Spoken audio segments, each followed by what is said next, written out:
Anjal, we can wait also, no, 5 minutes before going live. We are live.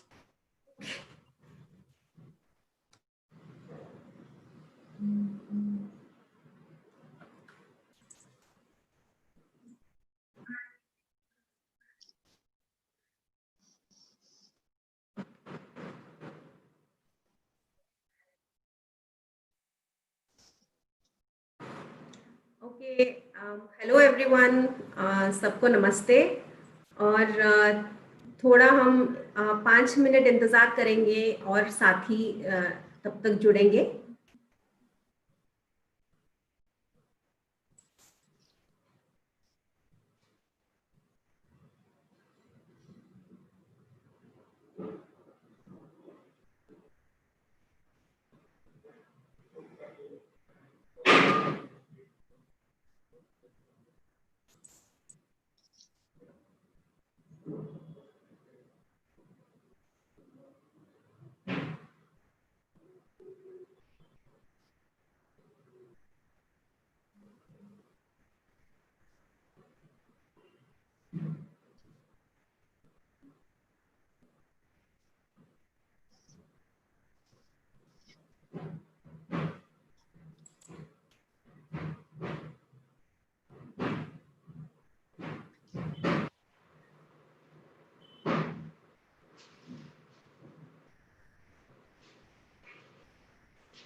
ठीक है, good evening और नमस्कार।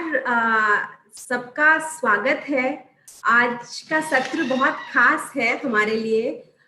तो ये सत्र पराग इनिशिएटिव ऑफ टाटा ट्रस्ट के द्वारा आयोजित हुआ है और आप सब जानते हैं सत्र का टॉपिक कमला भसीन जी के साथ बाल साहित्य में जेंडर की पुनर्कल्पना।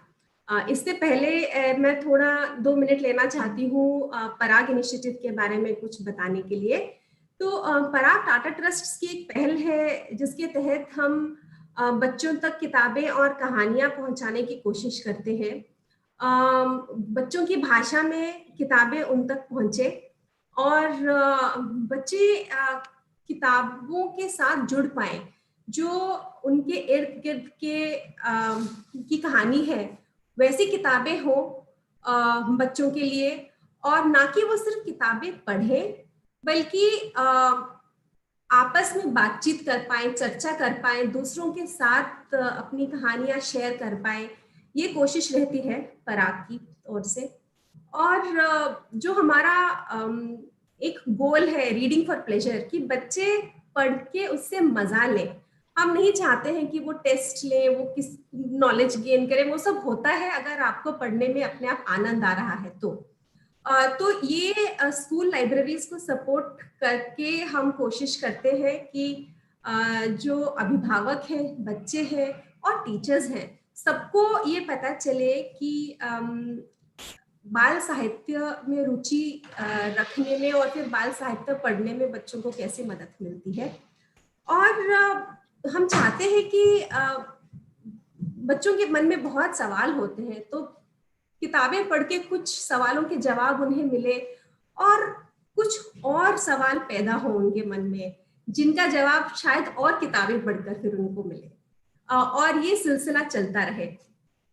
तो जो आज का टॉपिक है जेंडर, हम सबके लिए ये बहुत इम्पोर्टेंट है, और शायद जब हम जन्म लेते हैं तभी हमको टैग किया जाता है कि आप लड़की हो और आप लड़के हो, और ये जो खूबियां हैं आपके हिस्से में आती हैं और ये जो खूबियां हैं लड़कों के हिस्से में आती है, और बहुत इसमें कुछ अदल बदल नहीं हो सकता है। बहुत ही स्ट्रिक्ट सोशल नॉर्म्स हैं और हमको बचपन से सिखाया जाता है कि हमको वही मापदंड से चलना है।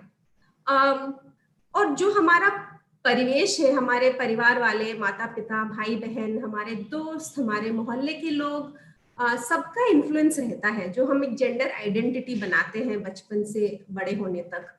और किताबों का भी इसमें बहुत अहम महत्वपूर्ण रोल है। रिसर्च में भी बताया गया है कि जैसे पात्र बच्चे बचपन से पढ़ते हैं, जिनके बारे में जो कहानियां वो सुनते हैं, उनको लेके उनकी अपनी एक पहचान बनती है।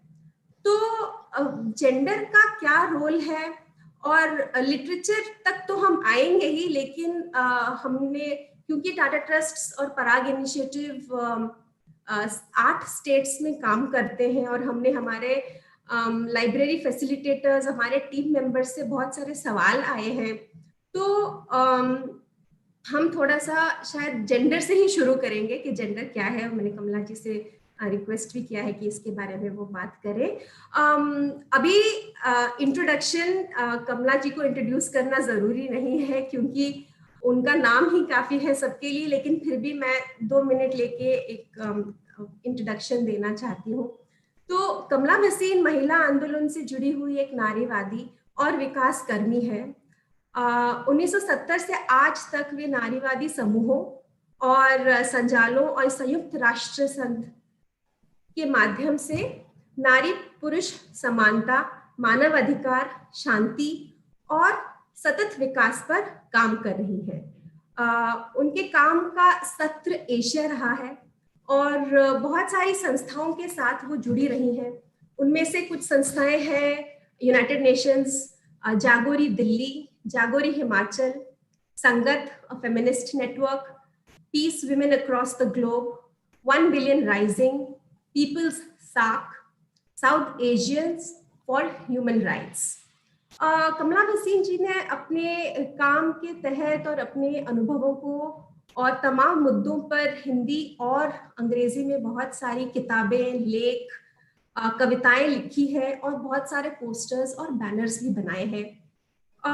बच्चों के लिए भी उन्होंने बहुत सारा लेख लिखा है, और 2 मिनट लेके मैं कुछ उनके जो बच्चों की किताबें हैं वो सबके साथ साझा करना चाहती हूँ। शेयरिंग स्क्रीन शायद डिसेबल्ड है, ठीक है, फिर से कोशिश करती हूँ। शेयरिंग स्क्रीन नहीं हो पा रहा है, तो मैं कुछ किताबों का नाम बताना चाहती हूँ। अभी हाल ही में उनकी किताब आई है सतरंगी लड़कियां और सतरंगी लड़के, एक जो कि प्रथम बुक से छपी हुई है। एक उनकी किताब है 2 बहनों की मसाई मारा यात्रा, सुल्तान फॉरेस्ट। उसके बाद बहुत पहले और हम सबकी बहुत फेवरेट किताब उनकी है मालू भालू, शायद उनकी अर्ली वर्क्स में से एक वर्क है मालू भालू। उसके बाद धमक धम जो बच्चों की गीत है, मितवा जो कि एकलव्य के साथ प्रकाशित हुई है, और बहुत सारे गाने और पोइट्री। और ये लिस्ट हम हमारे पराग फेसबुक पेज पे भी शेयर करेंगे, तो अगर आपको बाद में भी देखना है कि कौन सी किताबें बच्चों के लिए उन्होंने लिखी है, तो आप वहां से डाउनलोड भी कर सकते हैं। कमला जी अपने बेटे जीत कमल के साथ दिल्ली, जयपुर और हिमाचल में रहती हैं। तो इसके साथ कमला जी आपका बहुत बहुत स्वागत है, और आप प्लीज सत्र शुरू करें, और हम सब बहुत वेट कर रहे हैं आपको सुनने के लिए। Thank you. तो जय संविधान और जय समानता। दोस्तों, आजकल कोविड-19 के चलते पूरी दुनिया बहुत परेशानी में है, संकट में है। आप लोग सब भी परेशान होंगे और सबसे ज्यादा परेशानी जो भुगत रहे हैं वो सर्वहारा वर्ग है, मजदूर वर्ग है। आपने देखा पिछले 2-3 महीनों में क्या उनका हाल हुआ। उस हाल के लिए मैं दुखी हूं, शर्मिंदा भी हूं। तो आप लोग अपना ख्याल रखिएगा, ध्यान रखिएगा, न जाने कितना लंबा चलेगा। तो पराग और टाटा ट्रस्ट का बहुत शुक्रिया कि आपने मुझे ट्रस्ट किया, और एक बार 3 साल पहले भी ट्रस्ट करके बुलाया था इंडिया इंटरनेशनल सेंटर में। तो मुझे लगता है वहां मैं इनको ठीक ठाक लगी तो इन्होंने मुझे दोबारा बुला लिया। तो दोस्तों, जब सुनने वाले नहीं दिखते ना, तो एक ऊर्जा, एक एनर्जी नहीं आती। एनर्जी आपको देख के आती है। तब आप लोग कुछ करो ना यार, अपने दिल से मेरे दिल को कुछ भेजो, ताकि मैं 40-45 मिनट थोड़ा ताकत से बोल पाऊं। तो प्लीज वो जरा सप्लाई, मोहब्बत की सप्लाई करते रहना और मैं बोलती रहूंगी। तो विषय बताया, क्या बताया विषय इन्होंने? बाल साहित्य में जेंडर की परिकल्पना, reimagining gender in children's literature. तो यानी जेंडर और चिल्ड्रंस लिटरेचर, ये दो बातें हैं। अब दोस्तों, ये सच है कि मैंने 20-22 किताबें लिखी हैं और बहुत से गाने, बहुत से गीत भी लिखे हैं, मगर सच बताऊं तो मुझे चिल्ड्रंस लिटरेचर के बारे में कुछ ज्यादा पता नहीं है। जो मेरे मन में आता है मैं लिखा देती हूँ। और जब मैं बच्ची थी, छोटी थी, तो हमारे घर में बिल्कुल किताबें नहीं थी। लोअर मिडिल क्लास घर था, 5-6 बच्चे थे, गांवों में रहते थे, लाइट नहीं थी, और मुझे शौक नहीं था किताब पढ़ने का, मुझे तो बाहर खेलने का शौक था। तो चिल्ड्रंस लिटरेचर के बारे में मैं बोलूंगी, लेकिन मेरा जो असल काम है, जो आपको अभी मेरे दोस्त ने बताया, वो जेंडर पर रहा है। और दोस्तों, मैं क्योंकि पिछले 45-50 साल से जेंडर की स्टूडेंट ही हूं, क्योंकि जेंडर कोई ऐसा विषय नहीं है कि एक बार सीख लिया तो वैसा ही रहेगा। जेंडर रोज बदलता है, रोजाना कोई ना कोई चीज बदल जाती है जो हमको सीखनी पड़ती है। तो मैं जेंडर की स्टूडेंट हूं, और चूंकि मेरा मेन काम है जेंडर पर ट्रेनिंग्स करना, तो मैं जानती हूं कि बहुत सारे लोग आज भी जेंडर के कॉन्सेप्ट को नहीं समझते। तो वो गूगल क्यों नहीं करते? वो इसलिए गूगल नहीं करते क्योंकि वो समझते हैं कि वो समझते हैं। अगर मैं ये समझूं कि मुझे मालूम है तो मैं काहे को गूगल करूंगी? तो ज्यादातर लोग समझते हैं कि जेंडर का मतलब है लड़की लड़का, औरत मर्द, यानी male female, and gender is the same thing. ये दोस्तों बिल्कुल गलत है। तो मैं बताऊं आपको कि हम सब इंसानों की दो परिभाषाएं हैं, दो आइडेंटिटीज हैं। एक हमारी जिस्मानी आइडेंटिटी, बायोलॉजिकल आइडेंटिटी। तो मैं जब पैदा हुई तो मेरे जिस्म को देख के लोगों ने कहा, अरे लड़की पैदा हुई है। और मेरा भाई पैदा हुआ तो बोले, ओ मुबारक मुबारक, बहुत खुशी मनाई, लड़का पैदा हुआ है। अब मेरे भाई में और मेरे शरीर में सब कुछ एक जैसा था। 90 बाहर से 98% मेरे भाई में और मुझ में सब कुछ एक जैसा था। केवल एक चीज उसकी और मेरी अलग थी, मेरे योनि थी, उसके लिंग था, उसके अलावा हम दोनों बिल्कुल एक थे। और अगले 10, 11, 12 साल तक हम एक रहे। 11, 12 साल में उसमें छोटे छोटे 2 फर्क आए बाहर, उसके चेहरे पर थोड़े ज्यादा बाल आ गए और उसकी आवाज थोड़ी मोटी हो गई। मेरे अंदर 2 फर्क आए, मुझे माहवारी चालू हो गई और मेरी ब्रेस्ट्स बड़ी होने लगी। तो यानी कुदरत ने इन छोटी मोटी 3-4 चीजों के अलावा लड़की और लड़के में कोई फर्क नहीं किया। तो इतना हंगामा किस बात का, जेंडर, ये लड़की वो लड़का। मगर 10-11 साल तक हम जो लड़की और लड़के में फर्क कर देते हैं, समाज वाले दूर से पता लग जाता है कि वो लड़की है वो लड़का है। हम तो आज 2 शब्दों का इस्तेमाल होता है, एक है सेक्स, जो मैंने डिस्क्राइब किया बायोलॉजिकल डेफिनेशन, उसको आजकल इंग्लिश में कहते हैं सेक्स, और जेंडर उससे बिल्कुल फर्क है। जेंडर क्या है? जेंडर है समाज की दी हुई परिभाषा। ये कमला लड़की है तो इसके पैदा होने पे रो, ये लड़की को पिंक पहनाओ, ये थोड़ी बड़ी हो गई तो इसके बाल लंबे करो, उसको खाना थोड़ा बेटर दो, वो लड़का है, घर का मालिक है। ये बाहर नहीं खेलेगी लड़की, ये घर का काम करेगी। बाहर काम करने वो जाएगा, उसको डर लगता है बेचारे को अंधेरे में जाने में, मगर वो लड़का है उसको जाना पड़ेगा। लड़के को रोना ज्यादा आता है, मगर थप्पड़ पड़ता है कि तू लड़का है तू रोएगा नहीं। तो दोस्तों ये जितनी चीजें हैं ये कुदरत बनाकर नहीं भेजती। नेचर तो सिर्फ ये कहती है कि जो फीमेल है उसको थोड़ी ज्यादा हम ताकत दे रहे हैं कि वो बच्चा पैदा कर सके और उसे दूध पिला सके। तो नेचर ने केवल प्रजनन के लिए मेल फीमेल अलग बनाए, और केवल इंसानों में नहीं, जानवरों में भी है, चिड़ियाओं में भी है, कुछ पेड़ों में भी है मेल फीमेल। और प्रजनन की ज्यादा जिम्मेदारी उन्होंने फीमेल को दी। लेकिन नेचर ने नहीं कहा कि कमला तुम औरत हो तो तुमको ये दुपट्टा पहनना पड़ेगा।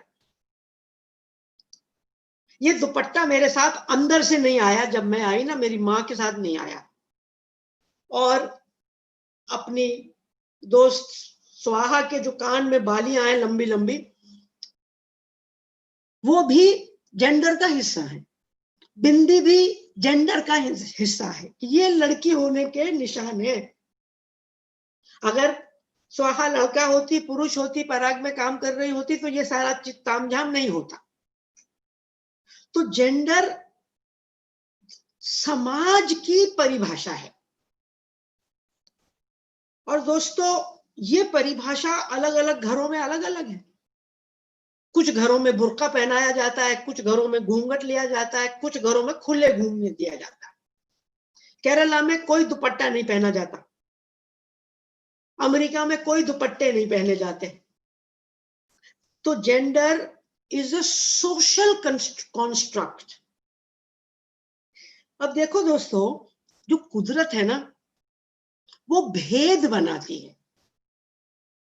पूरी दुनिया में 700 करोड़ लोग हैं, उनमें 2 भी एक जैसे नहीं है। 100% एक जैसे लोग 700 करोड़ में भी नहीं है। मगर कुदरत भेदभाव नहीं बनाती।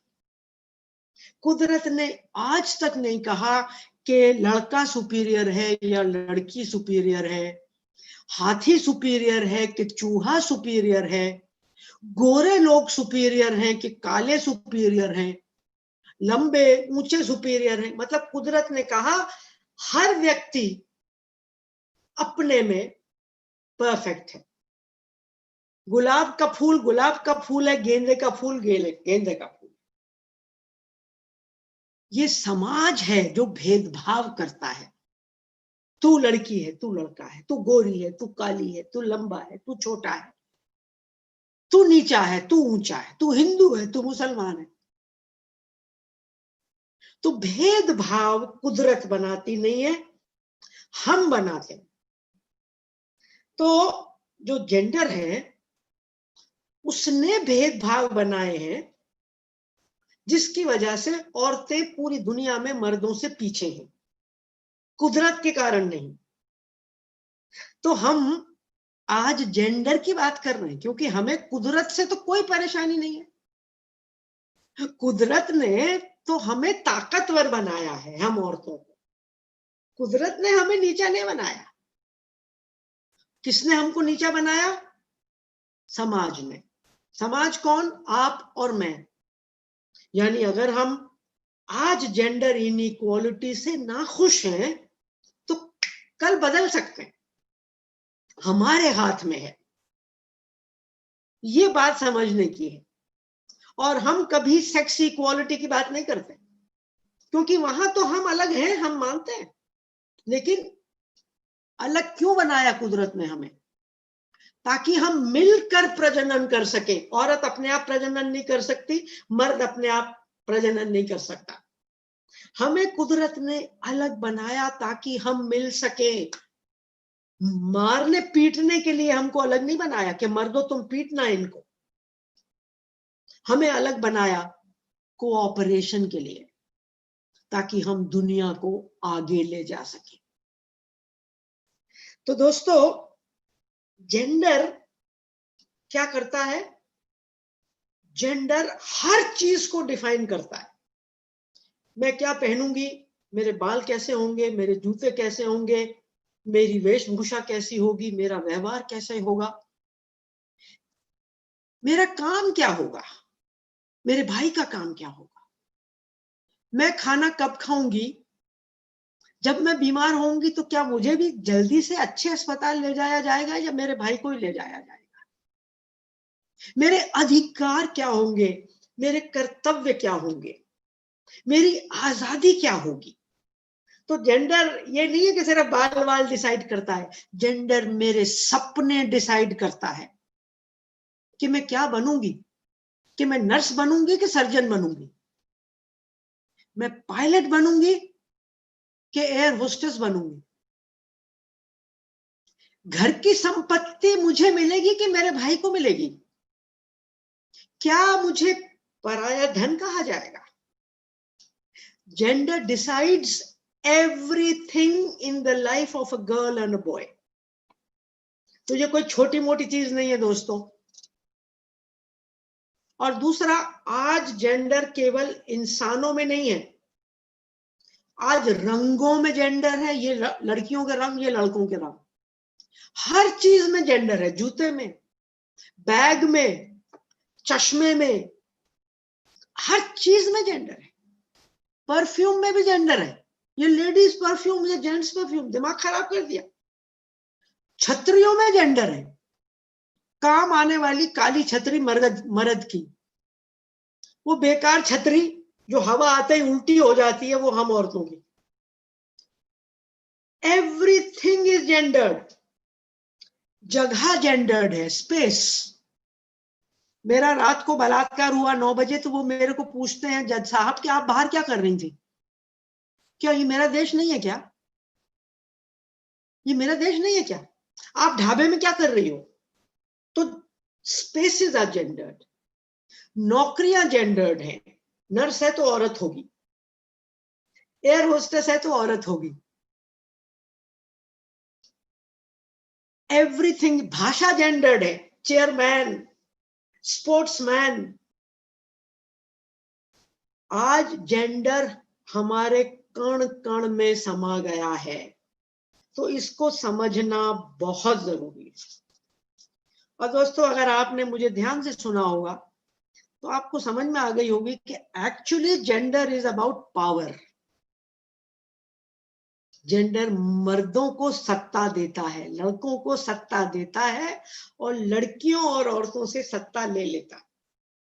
जैसे कास्ट पावर के बारे में है, ये दलित है मरेगा सड़ेगा नीचे, हमारे पाखाने साफ करेगा, शौचालय साफ करेगा 4000 साल तक। ये गरीब है सड़ेगा। ये काले लोग हैं अमेरिका में, जिसको कोई भी पुलिस वाला मार देगा। तो जैसे कास्ट, क्लास और रेस पावर के बारे में है, जेंडर भी पावर के बारे में है। तो ये हम जो इतने आसानी से आज के टॉपिक में सवाल कर रहे हैं, री इमेजिनिंग जेंडर। अरे 2500 साल पहले बुद्धा ने री इमेजिन करने की कोशिश की थी। आज हिंदुस्तान में ज्यादा लड़कियां मारी जा रही हैं जितनी कि बुद्धा के जमाने में मारी जाती थी, क्योंकि तब हमारे पास टेक्नोलॉजी नहीं थी मारने की। आज तो टेस्ट करा के मार लेते हैं। तो दोस्तों जरा इसको बहुत गहराई से समझने की जरूरत है।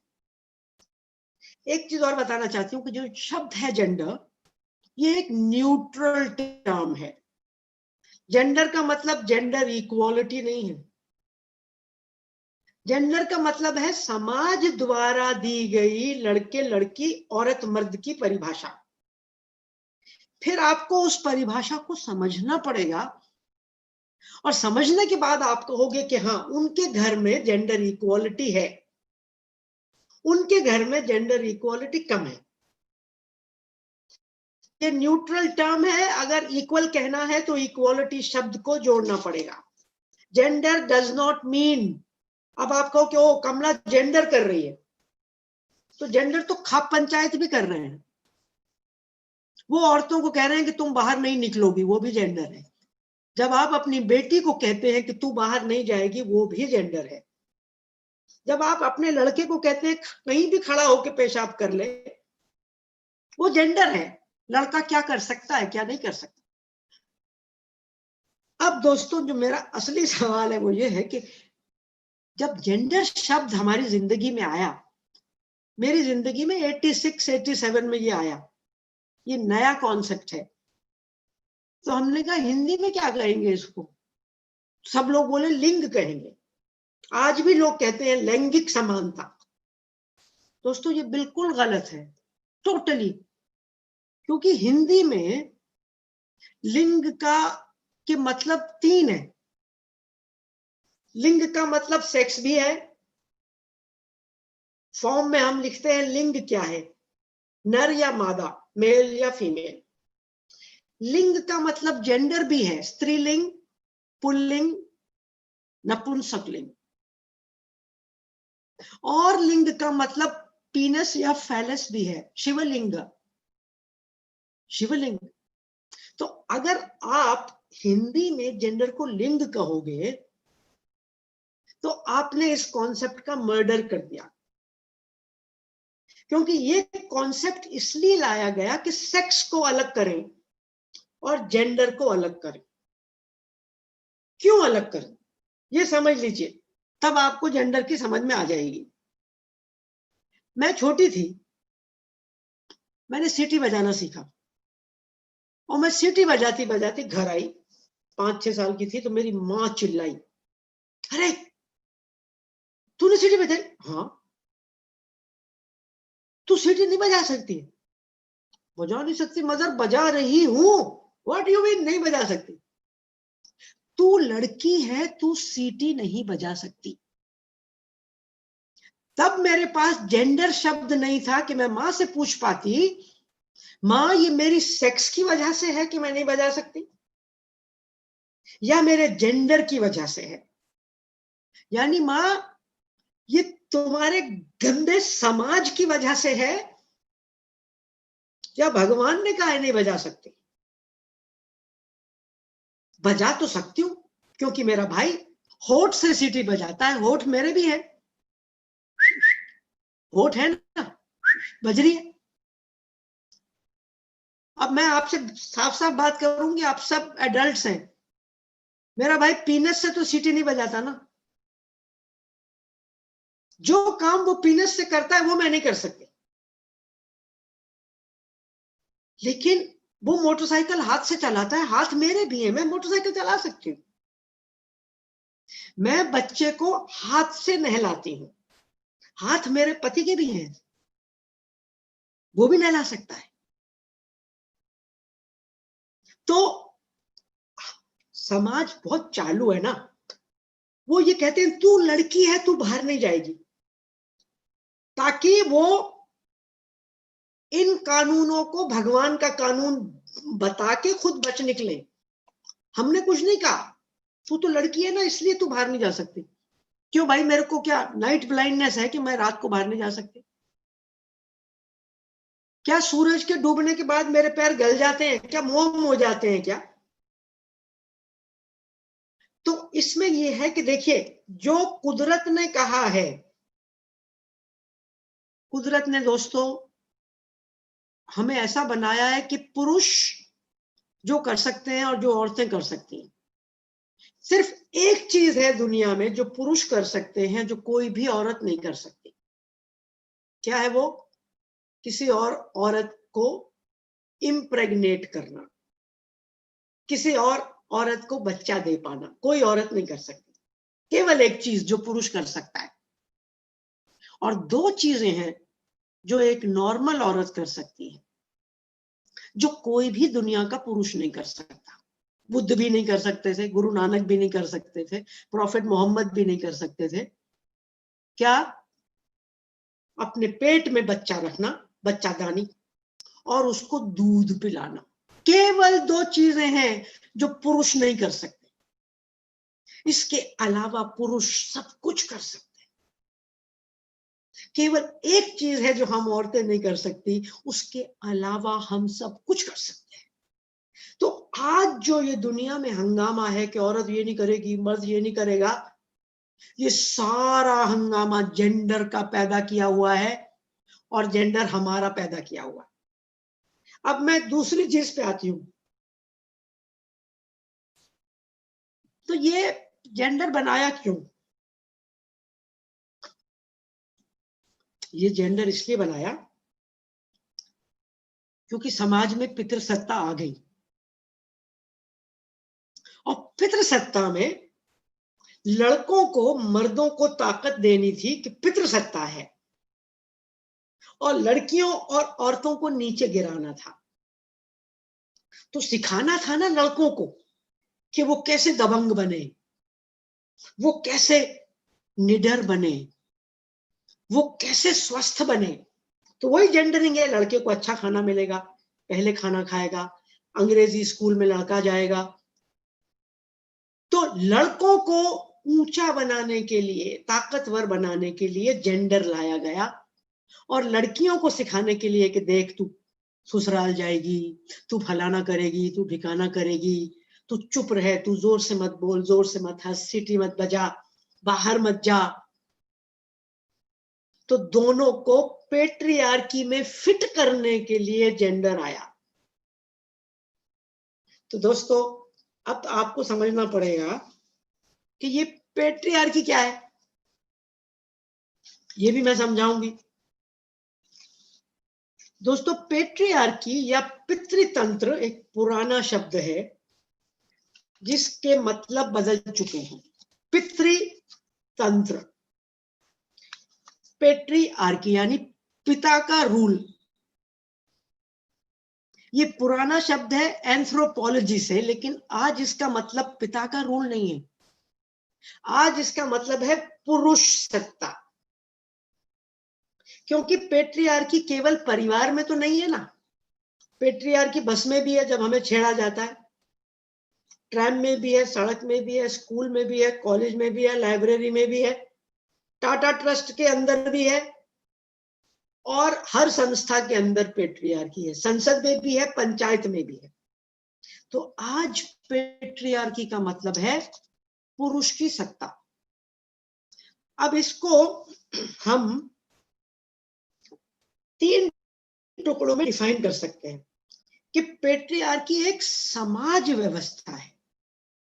मेरी माँ कोई खराब औरत नहीं थी जो उसने कहा कि तुम सीटी नहीं बजा सकती। वो एक समाज व्यवस्था का हिस्सा थी, और उनके समाज ने यही सिखाया था कि बेटियां सीटी नहीं बजाती, बेटियां बाहर नहीं जाती, बेटियों की जल्दी शादी होती है। तो ये कोई हमारे माँ बाप हमारे दुश्मन नहीं है।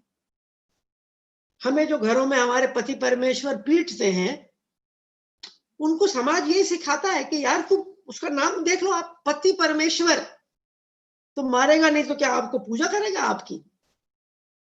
और पति शब्द का मतलब देख लीजिए, मालिक, मालिक है तो मारेगा। तो पेट्रियार्की एक समाज व्यवस्था है जिसको सब मानते हैं, औरत भी मानती है, मर्द भी मानता है, क्योंकि लड़की भी समाज में पैदा होती है, लड़का भी समाज में पैदा। नंबर 2, पेट्रियार्की में पुरुषों को सुपीरियर माना जाता है, लड़कों को सुपीरियर माना जाता है। जैसे कास्ट में ब्राह्मण को सुपीरियर माना जाता है, रेस में गोरों को सुपीरियर माना जाता है। तो कौन कहता है? हम कहते हैं, वो कहते हैं, हम कहते हैं, हमने बनाया कानून, कर लो, आप कुछ नहीं कर सकते हो, क्योंकि अंधविश्वास है, जिसकी लाठी उसकी भैंस है। नंबर 3, पेट्रियार्की में मर्दों के पास 3 चीजों पर अधिक कंट्रोल होता है। रिसोर्सेस, आप आसपास देख, मेरी बात कोई भी आप मानिएगा मत जब तक अपने आसपास आजमा न ले। घरों में देख लीजिए कि रिसोर्सेस के मालिक कौन है। अगर घर में जमीन है तो जमीन किसके नाम है, घर है तो घर किसके नाम है, कार है तो कार किसके नाम है। अच्छी शिक्षा किसको मिली आपके घरों में, आपके भाई अधिक पढ़े कि आप अधिक पढ़ी। फ्री टाइम किसको मिलता है, हर तरह का रिसोर्स, आजादी किसको मिलती है। तो रिसोर्सेस पर पुरुषों का ज्यादा अधिकार है। डिसीजन मेकिंग पर जिसके पास रिसोर्स है वो डिसाइड करता है दुनिया में, रिसोर्सेस पर मर्दों का अधिक कंट्रोल है। और विचारधारा पर, आज की बात लिटरेचर पर है, लिटरेचर विचारधारा बनाती है और विचारधारा पर पुरुषों का कंट्रोल है। विचारधारा कहां से आती है? धर्मों से आती है। औरत का वहां कोई लेना देना ही नहीं है। सारे धर्मों को मर्दों ने बनाया, मर्द चलाते हैं, मर्द उसको डिफाइन करते हैं। वो बताते हैं कि हम अपवित्र हैं क्योंकि हमको माहवारी होती है, हम अपवित्र हैं, हमें माहवारी होती है। तो हमारी माहवारी से जो पूरी दुनिया पैदा हुई है वो अपवित्र नहीं है। वो धार्मिक लोग जो कहते हैं हम पवित्र हैं, कि भाई साहब आप आए कहां से हो? गंदी औरत के गंदे खून से गंदी योनि के बाहर निकल के आए हो मिस्टर आप सारे, और बाहर आके बकवास कर रहे हो। हम इसको बोलते हैं खून हरामी। एक होते हैं नमक हराम, एक होते हैं खून हराम, जो हमारे खून से बन के हमको कहते हैं कि हम अपवित्र हैं। किताबें लिखता कौन है? आप चिल्ड्रंस बुक्स भी देख लीजिए, कोई भी किताबें देख लीजिए, कौन लिखता है? कितने % किताबें पुरुषों ने लिखी? संविधान कौन लिखते हैं? संसद में कौन बैठ के कानून बनाते हैं? तो विचारधारा भी पुरुषों के हाथ में है। नेक्स्ट पॉइंट है दोस्तों कि औरतें भी पेट्रियार्कल होती हैं। हम भी पितृसत्ता को मानती हैं, इसलिए पितृसत्ता की सब कुछ हम अपनाती हैं। सिंदूर से लेके पति परमेश्वर के पैर छूना हम बड़े प्रेम से करती हैं। हम लड़कियों को सिखाती हैं कि तुम बाहर नहीं जाओगी, लड़कों को सिखाती हैं। और पितृसत्ता बड़ी चालू है, उसने औरतों को जिम्मेदारी दे दी घर में जेंडर सिखाने की। मेरा नेक्स्ट पॉइंट है कि पितृसत्ता दुनिया के हर देश में है। अमेरिका में भी है, इंडिया में भी है, पाकिस्तान में भी है, कनाडा में भी है, दुनिया के हर देश में है। ये एक ग्लोबल सिस्टम है। और दोस्तों पितृसत्ता के 2 हिस्से हैं, एक तो स्ट्रक्चर है और दूसरा है विचारधारा। पितृसत्ता अपनी विचारधारा आपके मन में बैठा देती है कि पुरुष सुपीरियर है। धार्मिक बातों के माध्यम से, हिंदी फिल्मों के माध्यम से, हिंदी इंग्लिश फिल्मों के माध्यम से, टेलीविजन प्रोग्राम्स के माध्यम से, चिल्ड्रंस लिटरेचर के माध्यम से, कहावतों के माध्यम से, पूतो नहाओ दूधो फलो, यानी बेटे ही पैदा करना सिर्फ, सदा सुहागन रहो, वगैरह वगैरह। इस सारे मामले में मेरा आखिरी पॉइंट यह है दोस्तों कि पितृसत्ता जितना नुकसान औरतों का करती है उतना ही नुकसान मर्दों का भी करती है, लेकिन हम लोग इस बात को आज तक समझे नहीं है। जेंडर जितना नुकसान लड़की का करती है शायद उतना नहीं, मगर बहुत नुकसान लड़कों का भी करती है। तुम रोओगे नहीं, तुमको कमाना है, तो पैदा होते ही तुम्हारे ऊपर कमाने का बोझ है। तो आज बेचारे 10वीं 12वीं वाले लड़के नंबर कम आने पर आत्महत्या कर लेते हैं क्योंकि उनके ऊपर इतना बोझ है। अगर पेट्रियार्की में लड़की को दहेज दिया जाता है तो दहेज इकट्ठा किसको करना पड़ता है? भाई को, पिता को।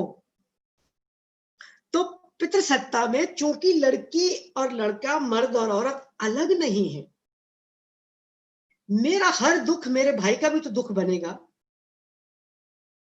और मर्दों को पेट्रियार्की चौकीदार बना देती है। कभी बहन को बाजार ले जाओ, फिर बीवी को बाजार ले जाओ, फिर मम्मी को बाजार ले जाओ, क्योंकि ये विकलांग लोग हैं, हम औरतें असहाय, पर निर्भर, हमें ढोते रहते हो। तो हमारा ये मानना है कि जब तक औरत आजाद नहीं होगी मर्द भी आजाद नहीं हो सकते। और आज पूरी दुनिया मानती है कि जेंडर इक्वालिटी के बिना ना तो परिवार, ना समाज, ना देश आगे बढ़ सकते हैं। इस पूरे मामले में मेरा लास्ट पॉइंट सुना के मैं चलती हूं आगे, और वो है कि पितृसत्ता का उल्टा क्या है।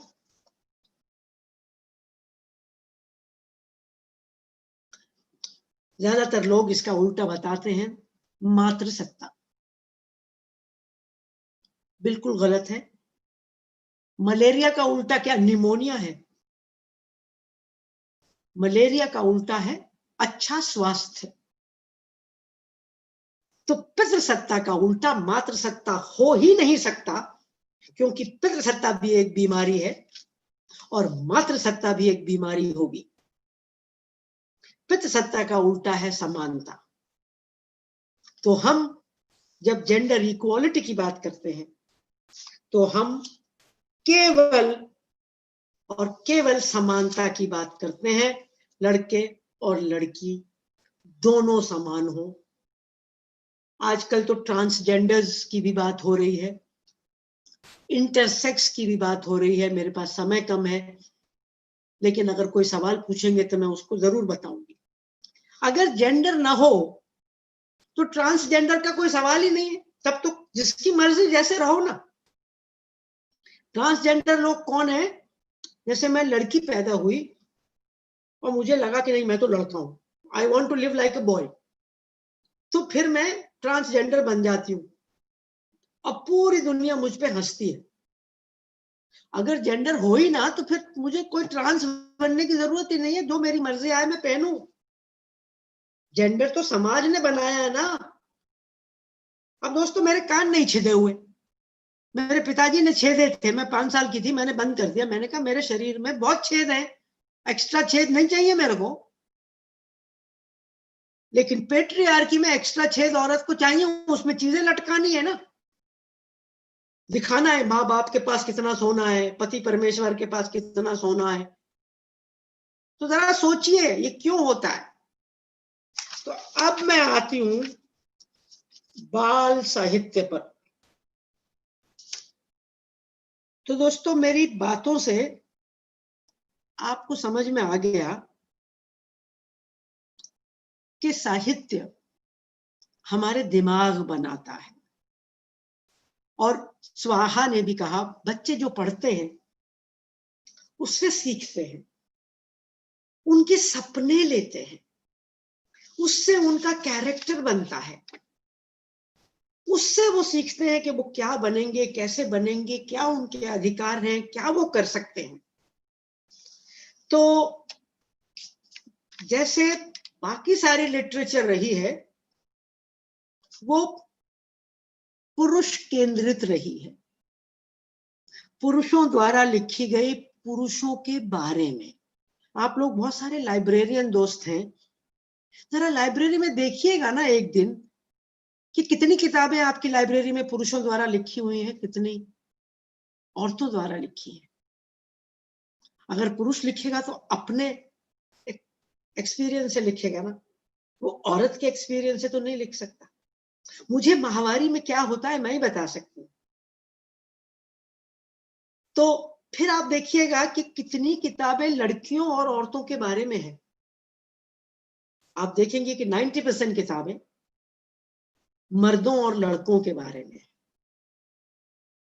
तो ये सब कुछ, तो पेट्रियार्की में मर्द ज्यादा पढ़े लिखे हैं, उनके पास किताबें लिखने का, लिटरेचर क्रिएट करने का ज्यादा समय है, उनके पास सपने लेने की ज्यादा ताकत है।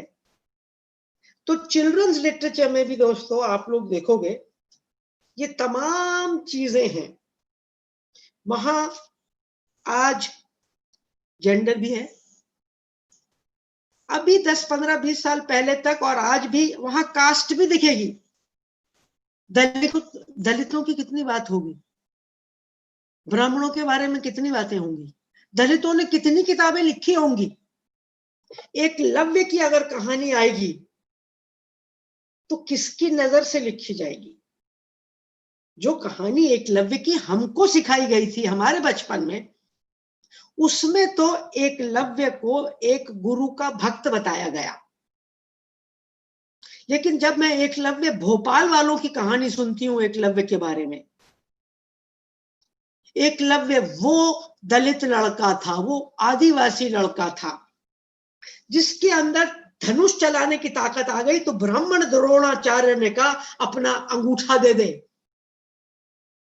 ताकि क्षत्रियों से वो मुकाबला न कर सके। आज एकलव्य की कहानी को as a story of exploitation, as a story कि गरीब बच्चे को आगे निकलने नहीं देंगे, अंगूठा काट लेंगे, खरीद लेंगे। तो चिल्ड्रंस लिटरेचर में केवल जेंडर की प्रॉब्लम नहीं रही है, क्लास की प्रॉब्लम रही है। गरीब बच्चों के बारे में कितनी किताबें हैं, आदिवासी बच्चों के बारे में कितनी किताबें हैं, अमेरिका में ब्लैक्स के बारे में कितनी किताबें हैं, और लिख कौन रहा है। तो दोस्तों लड़कियों के बारे में बहुत कम किताबें ऐसी रही हैं जो उनको आजादी के सपने दे सकें। और अगर आप वेस्टर्न किताबें देखें, सिंड्रेला, वो हर जगह राजकुमार आके इन औरतों को बचाता है, नहीं तो ये तो बेचारी डूबी है, हमारी नैया तो डूबी है जब तक कोई मरा राजकुमार ना आ जाए। फिर वो, और उसमें केवल हमारे सौंदर्य पर है। सिंड्रेला अगर खूबसूरत ना होती तो कोई राजकुमार देखता नहीं उसकी तरफ। और फिर आप सिंड्रेला में देखिए औरत औरत की दुश्मन, सौतेली माँ, सौतेली बहन, ये तमाम चीजें आप इन कहानियों में देखेंगी। और सच्ची बात यह है कि हम पहले को नहीं देखते थे, हमें नारीवादी महिलाओं ने और महिला आंदोलन ने ये बताया कि बाल साहित्य में क्या समस्या है। मैं आपको बताऊं कि 1983 में मैंने अपने घर में एक सोसाइटी शुरू की थी women's committee on the portrayal of women in the media, और उसमें हमने बच्चों की किताबों को एनालाइज किया था और हमने बताया था कि कितनी किताबों में लड़कियों के बारे में क्या है, लड़कों के बारे में क्या है। और उसके बाद हमने कहा कि हमें दूसरी किताबें लिखनी पड़ेंगी। तो आज मुझे बहुत खुशी है, आज काफी किताबें ऐसी बन रही हैं जहां इक्वालिटी की बात है। लड़कों को आजादी दी जा रही है कि वो रो सकते हैं, वो पिंक पहन सकते हैं, वो मम्मी के साथ खाना बना सकते हैं, वो गाना गा सकते हैं, वो लड़कों के खिलाफ नहीं है। और लड़कियां साइकिल चला सकती हैं, मोटरसाइकिल चला सकती हैं, हवाई जहाज चला सकती हैं। तो ये दोस्तों, ये कोई नॉर्मल पैसा कमाने वाले पब्लिशिंग हाउसेस ने ये काम नहीं किया। इस काम को करने के लिए महिला आंदोलन की महिलाओं ने पब्लिशिंग हाउसेस खोले। आज आप देख लीजिए कि इंडिया में जो जेंडर इक्वल किताबें हैं, कौन से पब्लिशिंग हाउसेस ने बनाई हैं ज्यादातर? शुरू में काली फॉर विमेन जो 80s में बना, कथा जो उसके बाद बना, तुलिका चेन्नई जो आज भी इस प्रकार की खूबसूरत किताबें बना रहे हैं, तारा चेन्नई, उसके बाद एकलव्य वाले। तो हमें ये देखना होगा दोस्तों कि जेंडर इक्वालिटी कहां से आती है। ये विमेन्स मूवमेंट से आती है, ये नारीवादी सोच से आती है। और नारीवादी सोच स्त्रियों का भी हो सकता है, पुरुषों का भी हो सकता है। अब जैसे रविंद्रनाथ टैगोर मेरी नजर में एक नारीवादी थे, और उनकी सोच ने जो चीजें लिखी महिलाओं की नजर से लिखी। इस प्रकार और भी राइटर्स रहे हैं जो नारीवादी थे, और बहुत सी महिला राइटर्स रही हैं जो बिल्कुल पुरुषवादी हैं, और पुरुषों की नजर से वो लोग ये लिखती हैं। तो दोस्तों, मेरा ये मानना है कि बाल साहित्य को इम्प्रूव करना बहुत जरूरी है, लेकिन उसके साथ साथ टीचर्स का बदलना, माँ बाप का बदलना, लाइब्रेरियंस का इन चीजों पर सोचना उतना ही जरूरी है जितना किताबों को बदलना। क्योंकि अगर मैं एक इक्वालिटी की सोच रखती हूँ और मेरे हाथ में कोई बुरी सी किताब आ गई, तो मैं अपनी बच्ची को कहूंगी कि देख यार, इस किताब में जो लिखा है ना, I don't agree with it, तो आई कैन करेक्ट बुक। मगर अगर मैं पितृसत्तात्मक हूं और मेरे हाथ में एक किताब आई कि लड़की मोटरसाइकिल चला रही है, तो मैं बेटी से कहूंगी कि देख, इसमें झूठ लिखा है, लड़कियां मोटरसाइकिल नहीं चलाती। तो स्वाहा, आई एम टेलिंग यू कि literature is not enough. Literature किसके माध्यम से बच्चों तक जा रही है? माँ बाप, बड़े भाई बहन, टीचर्स, लाइब्रेरियंस, टाटा ट्रस्ट। पराग कौन सी किताबें देगा, पराग कैसे सिलेक्ट करेगा? तो ये एक पूरे आंदोलन का हिस्सा है। इक्वालिटी वाली किताबें जब तक नहीं बनेंगी, जब तक इक्वालिटी वाले लेखक नहीं आएंगे। फिर पाठक आए, फिर पराग आए वहां तक पहुंचाने के लिए, फिर लाइब्रेरियन आए और कहे अच्छा तुम लड़के, तुमको किताब पढ़नी है, मैं तुम्हें देती हूं। लाइब्रेरियन बच्चों को बताए कौन सी किताब पढ़ने लायक है। और दोस्तों, लोगों का बहुत असर होता है। मेरी बेटी जब प्री स्कूल में गई 4 साल की, तो मैं उसको छोड़ने गई और मैंने देखा कि उसकी प्री स्कूल वाले कमरे में हंगामा हो रहा है। उनकी 35-40 साल की टीचर कुर्सी के ऊपर खड़ी है। मैंने कहा क्या हो गया भाई? देखा कि एक छोटी सी छिपकली जमीन पर गिर गई, और ये 35 साल की औरत जो उस छिपकली से 100 गुना बड़ी थी, कुर्सी पर खड़ी है, डर के मारे। और एक 4 साल का लड़का उस छिपकली को उठाकर बाहर फेंक के आ जाता है। तो यहाँ पितृसत्ता का चित्र मेरे सामने था और मेरे मन में ख्याल आया कि क्या मैं ऐसी टीचर्स के हाथ अपनी बेटी को करना चाहती हूँ। और मैं आपको ऐसे उदाहरण दे सकती हूँ। कौन सी वो फेयरी टेल सुना रहे हैं स्कूलों में, 100-200 साल पहले अंग्रेजों के फेयरी टेल्स, आज के हिंदुस्तान में सिंड्रेला वाली फेयरी टेल क्यों सिखाई जाए? वो कौन सी है 7 ड्वार्फ्स वाली, कौन सी है कोई? Snow white. Snow white. हाँ, स्नो वाइट, गोरी चिट्टी। और क्या कंपटीशन है उसमें, mirror mirror on the wall, who is the fairest of all. अब यहां भी फेयर एंड लवली आ गया, तो कहां जाएगी हिंदुस्तान के काले लोग? आप जरा देखिए। तो दोस्तों, ये तमाम चीजें हैं और मुझे इस बात की खुशी है, मैं कल गूगल कर रही थी कि आज कितनी किताबें हैं जो हमारे आज के बच्चे पढ़ सकते हैं। जैसे वो नहीं है, good night stories for rebel girls, आज आजाद लड़कियों के लिए कहानियां बन गई।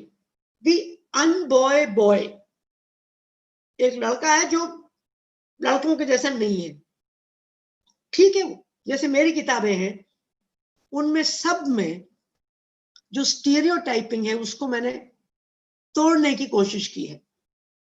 धमक धम में हमारी अम्मा बड़ी खिलाड़ी, खेलों में वो नहीं अनाड़ी, बहुत खेल उन्हें आते हैं, हॉकी क्रिकेट उन्हें भाते हैं, सतोलिया हो या गिल्ली डंडा ऊंचा रहता उनका झंडा, हमने खिलाड़ी बनना ठान लिया है और अम्मा को गुरु मान लिया है।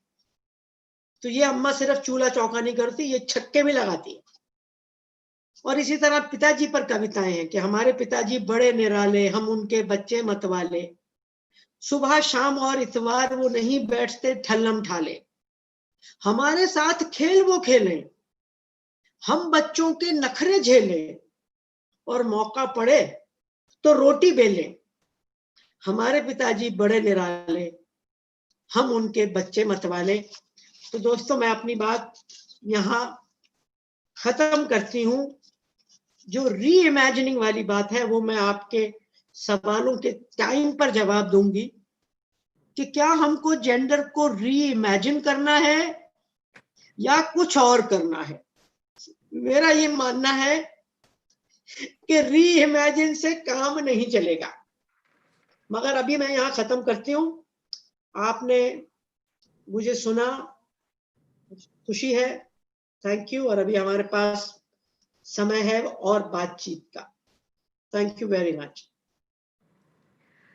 धन्यवाद कमला जी, थैंक यू सो मच।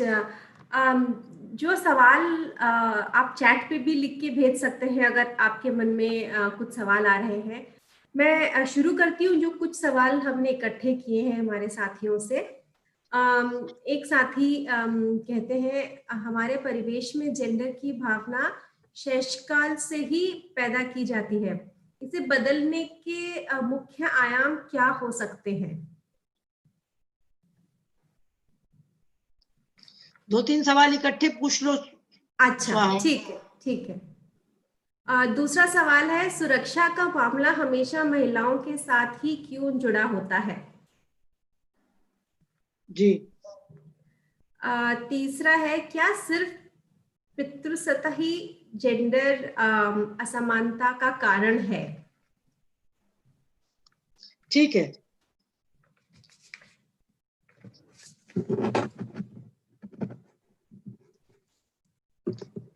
आपने मुझे पूछने वालों के नाम नहीं बताए। ये एक्चुअली क्योंकि सारे टीम अलग अलग स्टेट से इकट्ठे आए हैं।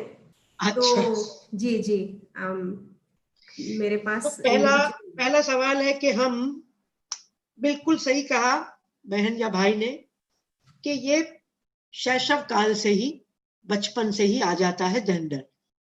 मैं तो उन बहन या भाई को कहूंगी कि नहीं, शैशव काल से नहीं आता, पैदा होने से पहले आ जाता है। दूधो नहाओ पूतो फलो, हर लड़की औरत के मन में यह है कि भैया लड़का पैदा कर दूं, नहीं तो सास जो है मुंह बना लेगी। तो शैशव को तो छोड़ दीजिए, बच्चा पैदा होते टाइम, और अगर एक बच्ची हो चुकी है और दूसरा बच्चा पैदा होना है, तो दोस्तों हालत बुरी हो जाती है इस पितृसत्तात्मक समाज में लड़कियों की। और मुझे नहीं मालूम, आप सबको मालूम है क्या कि हिंदुस्तान में 2 देश हैं, चीन और इंडिया, जिन्होंने सबसे ज्यादा बेटियां मारी हैं दुनिया में। अभी 1 महीने पहले यूएनएफपीए की रिपोर्ट आई है कि पूरी दुनिया में 120 मिलियन लड़कियां और औरतें मार दी गई हैं। 120 million, they call it missing. दोस्तों कोरोना वायरस ने 0.5 मिलियन मृत्युएं की है, 0.5 मिलियन। और देखिए क्या लॉकडाउन हो रहे हैं 0.5 मिलियन के लिए। 120 मिलियन। कभी लॉकडाउन हुआ हिंदुस्तान में? कौन मार रहा है? पढ़े लिखे पैसे वाले परिवार ज्यादा मार रहे हैं। कौन हेल्प कर रहा है? पढ़े लिखे डॉक्टर, पढ़े लिखे क्लिनिक्स। तो आप पितृसत्ता की ताकत देख लीजिए। पेट्रियार्की और कास्ट से बड़े वायरस दुनिया में नहीं है। ये वो वायरस हैं जो 3000 सालों से मार रहे हैं। और रेस का वायरस अभी 500-600 साल पुराना है, जब से अमेरिका वालों ने अमेरिका बनाया। लेकिन कास्ट और पेट्रियार्की का वायरस 3-3.5 साल पुराना है। तो केवल शैशव काल की बात नहीं है दोस्तों, पैदा होने से पहले आ जाता है। और अपनी बेटियां को, इंडिया में 46 मिलियन लड़कियों को मारा गया है। 46 मिलियन लड़कियों को, औरतों को, कभी दहेज के नाम पर, कभी बलात्कार के नाम पर, कभी भ्रूण हत्या करके। मैं फिर दोहरा रही हूं, 46 मिलियन। यहां देवियों की पूजा होती है, देवियों के मंदिर हैं, यहाँ सारे जहां से अच्छा हिंदुस्तान हमारा, यहाँ वेजिटेरियन है हम। बेटी मारने में 46 मिलियन, आप जरा सोचिए। तो इसको कैसे बदलें? अंदर बाहर की सफाई करनी पड़ेगी, पितृसत्ता को अंदर से निकालना पड़ेगा। और पितृसत्ता धर्मों से इतनी नजदीकी से जुड़ी है। हमारा कम से कम, मैं हिंदू हूं तो हिंदू धर्म की बात करूंगी, हमारा कौन सा त्योहार है जो पितृसत्तात्मक नहीं है? शादी में हम कहते हैं बेटी का कन्यादान। देखिए इंडिया 1947 में आजाद हो गया और 1950 में संविधान बन गया। संविधान कहता है लड़की और लड़का बराबर हैं। तो मेरा कन्यादान कैसे हो सकता है? मेरा तो, मैं चीज हूं क्या? लेकिन आज भी आप लोग जितने बैठे हैं, स्त्री और पुरुष, जरा सोचिए, आप में से किसका कन्यादान नहीं हुआ? कन्यादान हुआ, एक पिता ने उठा के अपनी बेटी एक दूसरे पुरुष को दे दी। कल बेटी का नाम उसके पुराने वाले मालिक का था, पिता का नाम। आज उस बेटी का नाम, वो बेटी एमए है, वो लाइब्रेरियन है, आज उसका नाम नए मालिक से पड़ गया। फिर इस जैसे कोई गाय खरीद के लाते हैं ना, उसके शरीर पे निशान बनाते हैं, तो इसके सिर पे सिंदूर भरा गया, इसके गले में चीजें डाली गई, कहीं पर ताली नाम का दिया जाता है, कहीं पर मंगलसूत्र नाम दिया जाता है। पुरुषों के शरीर पर शादी के क्या क्या निशान है? जिस दिन विधवा हो गई, शीशे की चूड़ियां हाथों में तोड़ी जाती हैं, कानों की बालियां खींच के निकाली जाती हैं, क्योंकि उसने पति को मारा। वो अगर सती सावित्री होती तो पति न मरता। तो दोस्तों ये बातें बहुत गहरी हैं, इसीलिए मैंने शुरू में कहा था कि बहुत बात करनी पड़ेगी। तो इसके बदलने के लिए हर संस्था के बारे में सोचना पड़ेगा। अभी देखिए रक्षाबंधन आ रहा है। मैं 35 साल की थी और यूएन में काम करती थी, इंटरनेशनल सिविल सर्वेंट थी। मेरा छोटा भाई जो मुझसे 4 साल छोटा था, मैं उसको राखी बांध रही थी और उसको मैंने पूरी उम्र उसकी रक्षा की, पैसे से उसको पढ़ाया, क्योंकि मैं यूएन में थी और वो पढ़ाई लिखाई में था। और मैं उसको राखी बांध रही हूँ, वो मुझे कह रहा है कि वो मेरी रक्षा करेगा। मैंने मन में सोचा कि ये क्या ढकोसला है, ये झूठ है। इस बेचारे के अंदर ताकत मेरी रक्षा करने की, मेरा छोटा भाई है, मेरी जान है। उस दिन मैंने उसको कहा कि मैंने कहा देख आज से ना तू मुझे राखी बांध, मैं तुझे राखी बांधूंगी। वो बेचारा लड़का जो मेरी रक्षा कभी नहीं कर सका, पैसे से भी और वैसे भी, क्या आता होगा उसके मन में रक्षा वाले दिन, मेरे से 11 रुपए लेके मुझे वापस करता था। तो दोस्तों अब हमने एक कैंपेन शुरू किया है 4 दिन पहले, समानता वाली राखी, कि इस राखी पर बहन भाई को राखी बांधे, भाई बहन को राखी बांधे और दोनों एक दूसरे से वादा करें कि आखिर दम तक मैं तुझे मोहब्बत करूंगी और तुझे संभालूंगी और तुझे वो सब दूंगी जो मैं दे सकती हूँ, और भाई भी उसको यही कहे। तो बताइए खूबसूरत होगी ना वो राखी, खूबसूरत होगा ना वो भाई दूज। भाई दूज को आप भाई दूज कैसे कह सकते हो? भाई बहन के बिना तो पूरा नहीं होता, उसको बहन भाई दूज भी नहीं कह सकते। मतलब हर त्योहार पर औरत को नीचे। मेरी मां मर गई, मैं अंतिम संस्कार नहीं कर सकती, औरत नीचे। मैं माहवारी से हूं तो किसी रिलीजियस फेस्टिवल में नहीं बैठ सकती।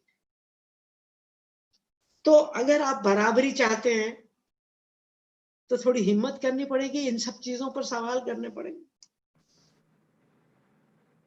और अगर बराबरी चाहते हैं तो माँ बाप से पूछना पड़ेगा कि मम्मी मैं भी क्या भैया के साथ ही खा सकती हूँ क्या? भैया को जो घी वाली रोटी मिल रही है मुझे भी मिल सकती है क्या? क्या घर की संपत्ति मुझे आधी मिलेगी? तो बराबरी लाने के लिए संपत्ति बराबर देनी होगी, रिसोर्सेज बराबर देनी होगी, आजादी बराबर देनी होगी। सिर्फ एक वेबिनार करके कमला भसीन के साथ, और मैं 50 साल से ये काम कर रही हूँ दोस्तों। अगर आपको लगता है कि मैंने अपनी जिंदगी में हर चीज में बराबरी कर ली है तो नहीं, क्योंकि ये बीमारी, ये वायरस इतना गहरा है और बहुत सारे लोग तो इस वायरस से लड़ने की जगह मेरे जैसी औरतों से लड़ते हैं कि हम उनको बहका रहे हैं। और आप सुन लीजिए, मैंने कहा कि पितृसत्ता पुरुषों के लिए भी घातक है। पितृसत्ता लड़कों पर अननेसेसरी बोझ डालती है, और मैंने साफ कहा कि पितृसत्ता का उल्टा मातृसत्ता नहीं है।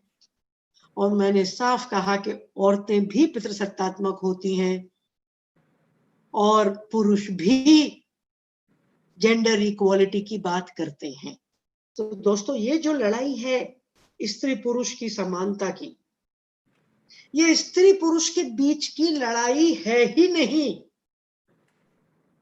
ये लड़ाई दो विचारधाराओं के बीच है। एक विचारधारा कहती है पेट्रियार्की बेटर है, दूसरी विचारधारा कहती है नहीं, समानता बेटर है, संविधान बेहतर है। मनुस्मृति पुरानी है, 2,500-3,000 साल पुरानी है, तो संविधान को मानेंगे, उस पर हाथ रख के हम शपथ लेते हैं, तो आज संविधान को मानेंगे, मनुस्मृति को नहीं मानेंगे। इस कुरान शरीफ में अगर गैर बराबरी है तो उसको नहीं मानेंगे, क्योंकि वो बहुत पुराने हैं। हम तो नए हैं, मोबाइल पे बात करते हैं, जूम पर बात करते हैं, यूट्यूब पर बात करते हैं, सब कुछ अगर बदल सकते हैं तो औरत और मर्द के मामले में क्यों फिर पीछे रह जाते हैं?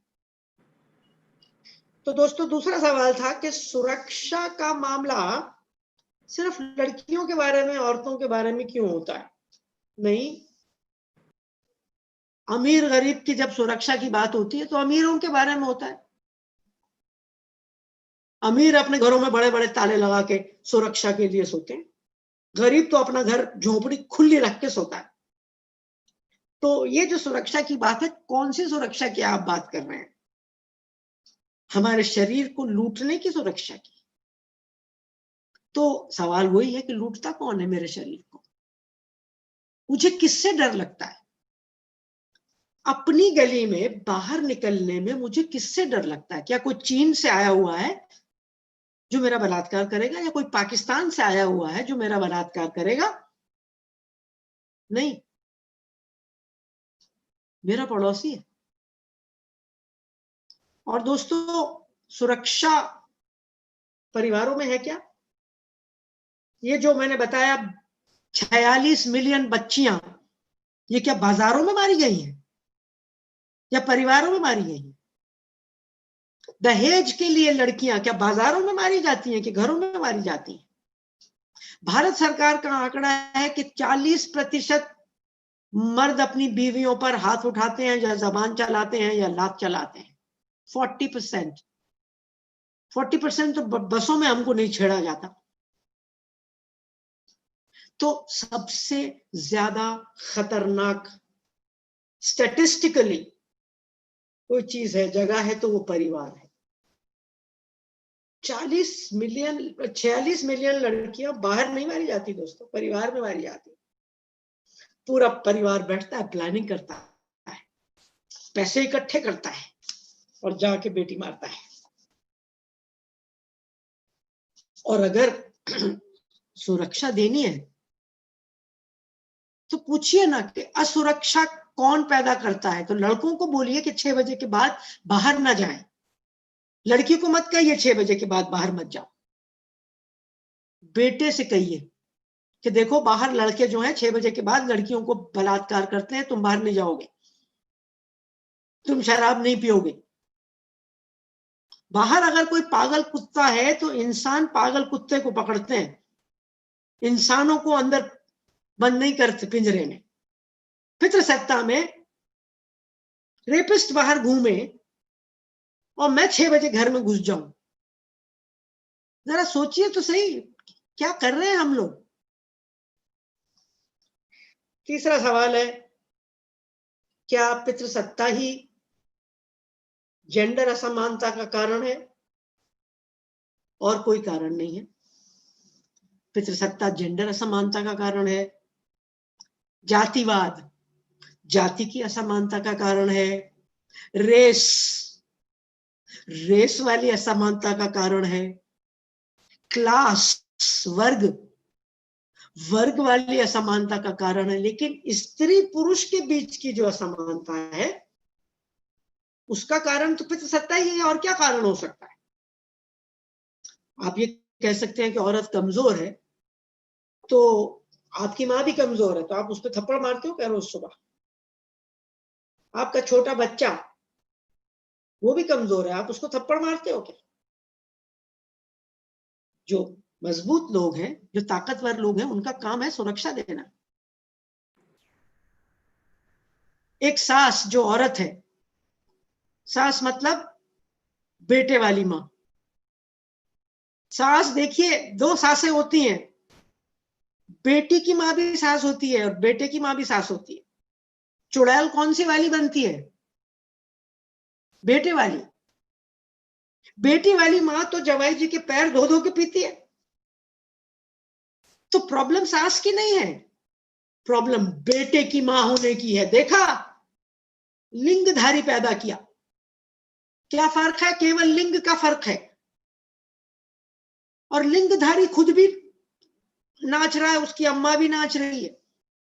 और दोस्तों, साउथ एशिया में जेंडर इतना खतरनाक है कि यार, आप किसी शादी में जाएं तो आप लोगों की बॉडी लैंग्वेज से बता सकते हैं कि लड़की वाले कौन से हैं और लड़के वाले कौन से। बारात में कौन आया है ऐसे, और लड़की वाले कौन झुक झुक के आपको ला रहे हैं। मतलब जिसके साथ लड़की जुड़ जाए वो नीचे हो जाता है। लड़की का भाई साला हो जाता है और साला गाली हो जाती है। आप सोचिए, साला शब्द एक गाली है, वो बदकिस्मत है, उसकी बहन है। तो जहां तक मुझे समझ में आया है कि हाँ, औरत तो मर्द के बीच की असमानता का कारण केवल और केवल पितृसत्ता है, मगर असमानताएं कई प्रकार की हैं। अगर आप माइनॉरिटी वाले हैं, वो एक और असमानता है, कास्ट है, क्लास है, रेस है। थैंक यू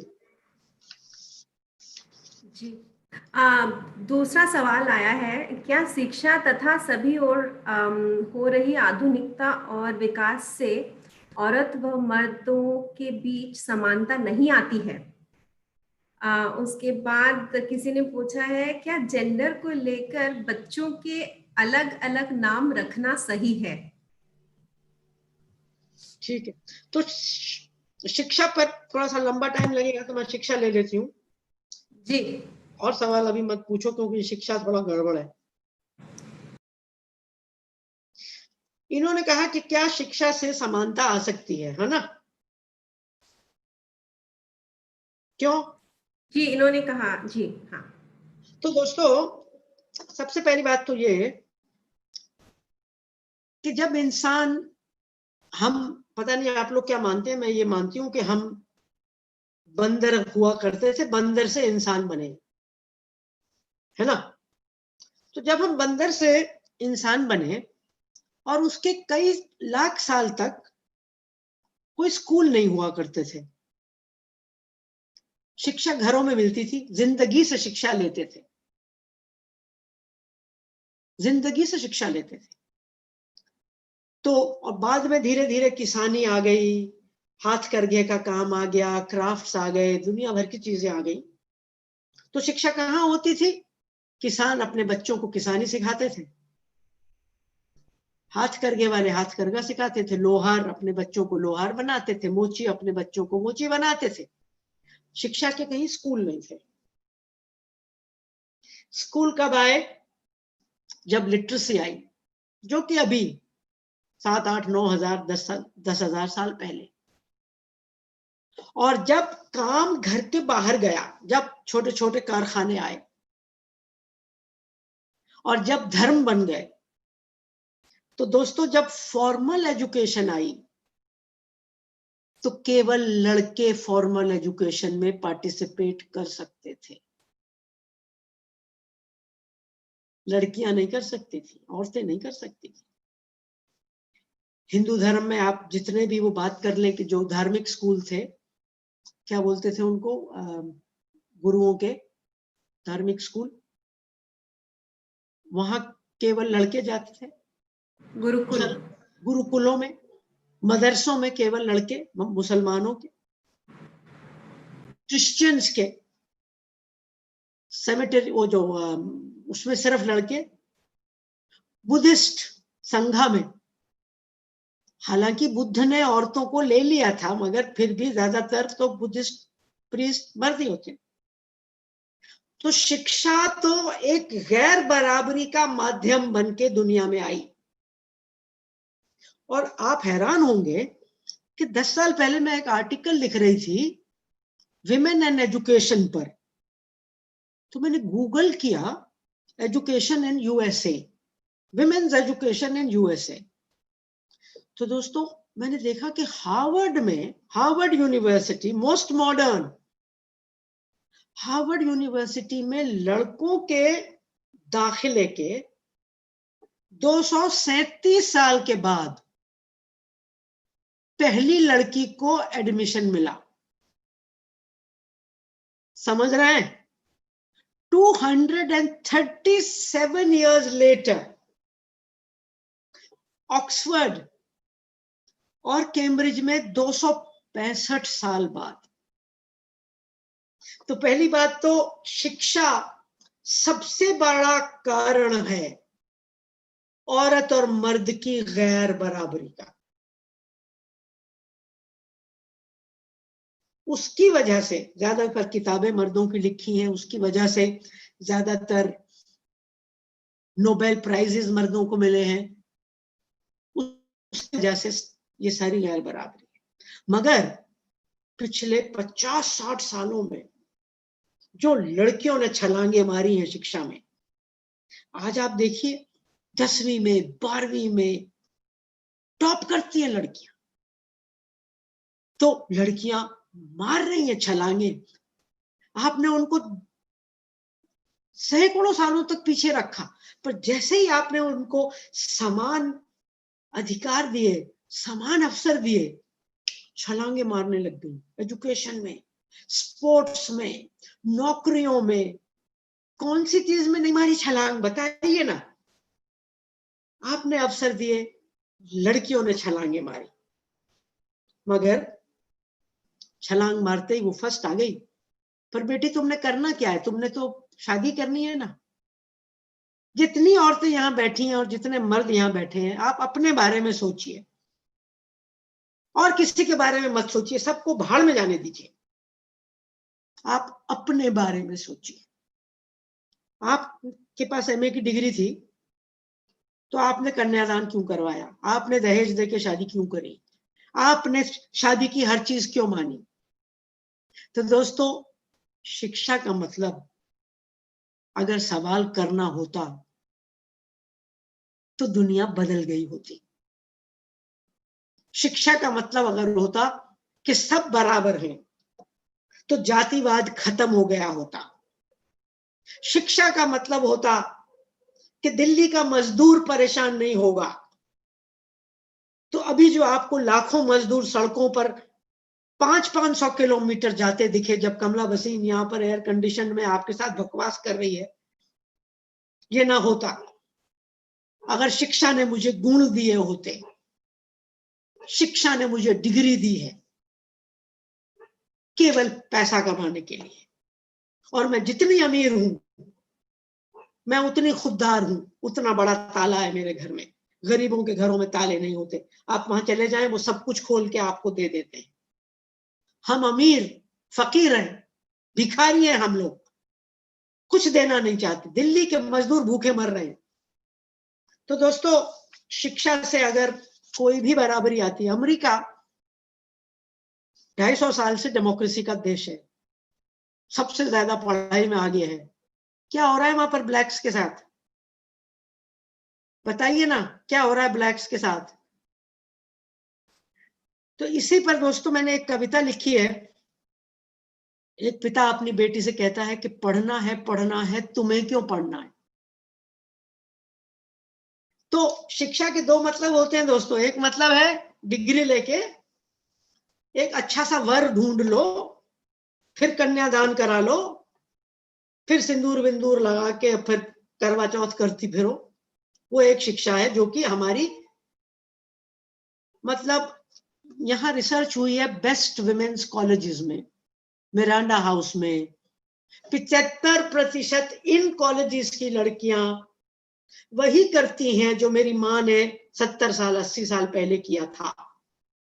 वही कन्यादान, वही नाम बदलना, वही पति परमेश्वर के सब कुछ करना, और पढ़े लिखे मर्द भी वही करते हैं।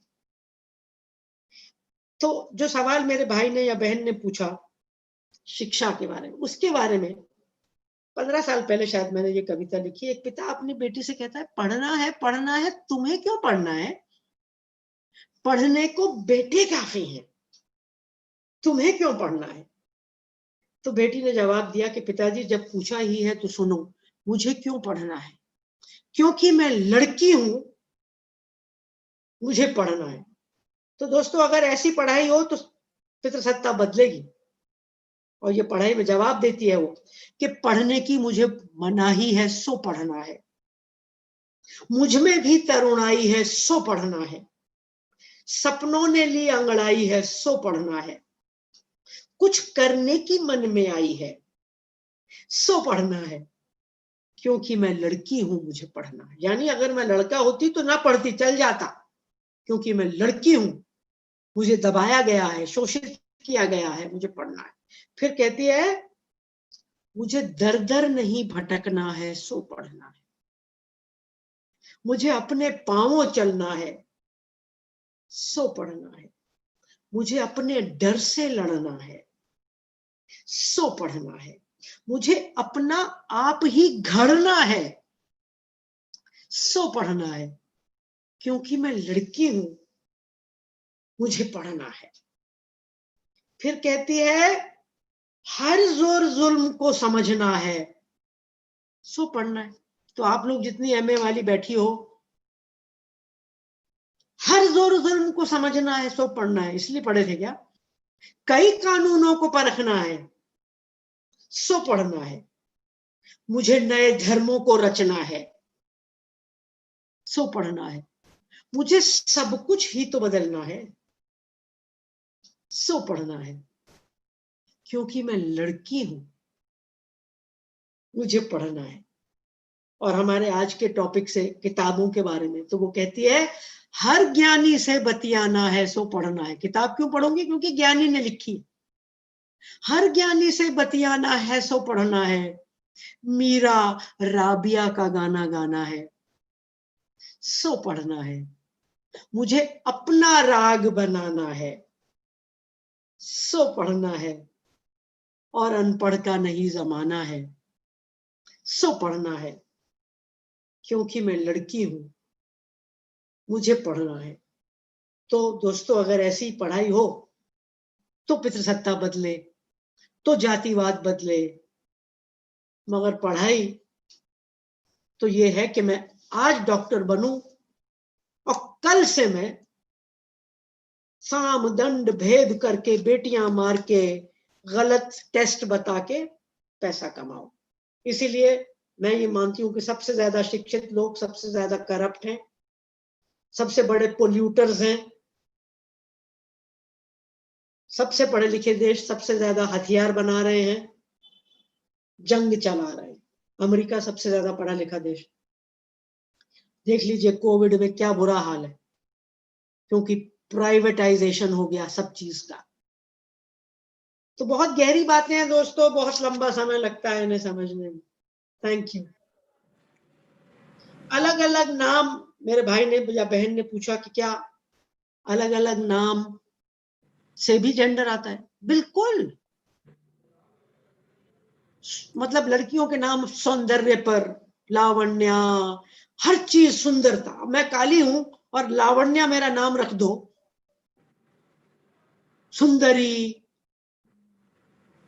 मतलब लड़कियों के नाम। लड़कों के नाम बहादुर, रवि, सूरज। तो नाम तो उसी तरह के रखे जाते हैं और नाम से ही पता लग जाता है कि जेंडर क्या है। तो मैं अब आपके जो टॉपिक है आज का, उस पर भी इसके साथ जोड़ रही हूं।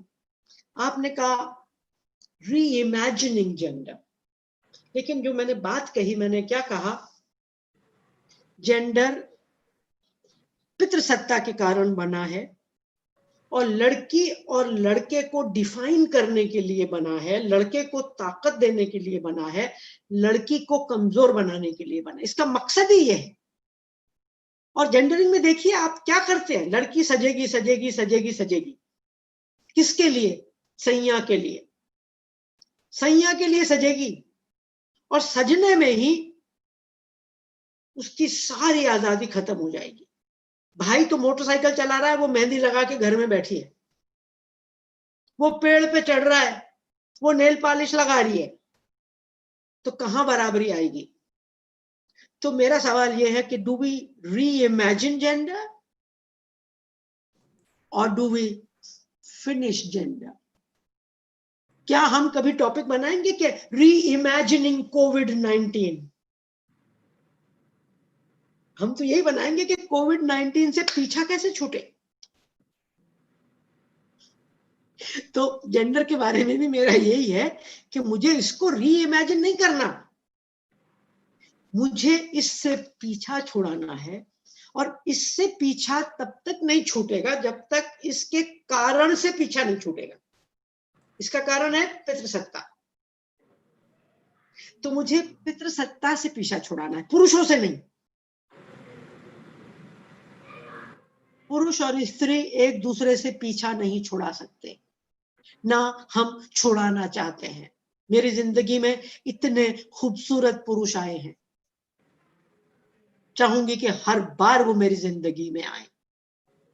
हमें पीछा पितृसत्तात्मक सोच, तो जेंडर से पीछा छुड़ाने का मतलब क्या होगा कि बच्चे खुद डिसाइड करेंगे कि वो क्या पहनना चाहते हैं, उनको कौन सा रंग पसंद है, वो कौन सा खेल खेलना चाहते हैं, उनको जूता कौन सा पसंद है।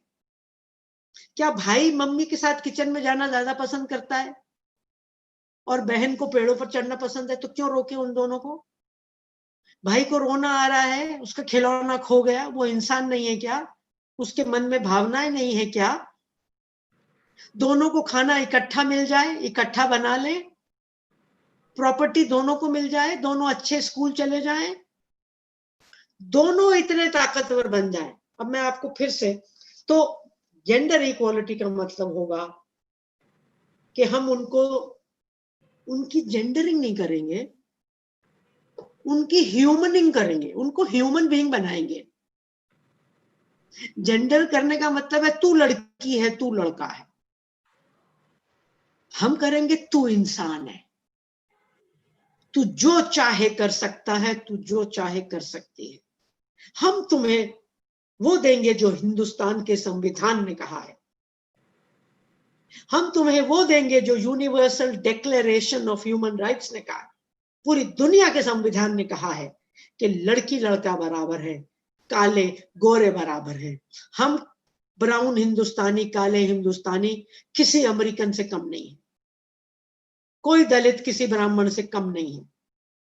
अगर है तो संविधान बदल दो, उसमें लिख दो कि हिंदुस्तान बराबरी में विश्वास नहीं रखता।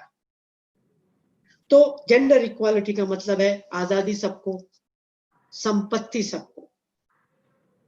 कैसे बदलेगा? खुद से शुरुआत करनी पड़ेगी, अपने घर से शुरुआत करनी पड़ेगी, बाहर से शुरुआत नहीं होगी। सरकारें नहीं कर सकती ये काम। सरकारें 1000 बार लिख दें बेटी बचाओ, अगर माँ बाप खुद बेटी को मार रहे हैं। जब से ये कानून आया है बेटी को मारना भ्रूण में हत्या है, तब से ज्यादा लड़कियां मारी जा रही हैं। कानून क्या करेगा? जब घर वाले ही बेटियों को मारेंगे तो कानून क्या करेगा? तो दोस्तों, we don't have to reimagine gender. I believe we have to get rid of gender and we have to get rid of patriarchy, and our constitution wants us to get rid of patriarchy. तो आज तो हमारे पास कानूनी हथियार है patriarchy से लड़ने का, मगर हम तो खुद पेट्रियार्की को गले लगाए बैठे। Thank you. Thank you. एक सवाल आया है, मेरी कलीग हैं अमृता, उन्होंने भेजा है, what prompted you to write Ulti Sulti मित्तो and उल्टी सुल्टी अम्मा, which seems to have emerged from your own experience as a mother. How important is the ability to laugh at yourself, the adult, to create true humor in children's books, which Ulti Sulti Amma does so effortlessly? तो ये नम्रता थी कि अमृता थी? अमृता। अमृता, जय हो Amrita, thank you very much. बिल्कुल सही कहा। उल्टी सुल्टी मीतो, पहली बात तो मेरी बेटी का नाम है मीतो, तो वो जब पैदा हुई उसके बाद मैंने लिखा,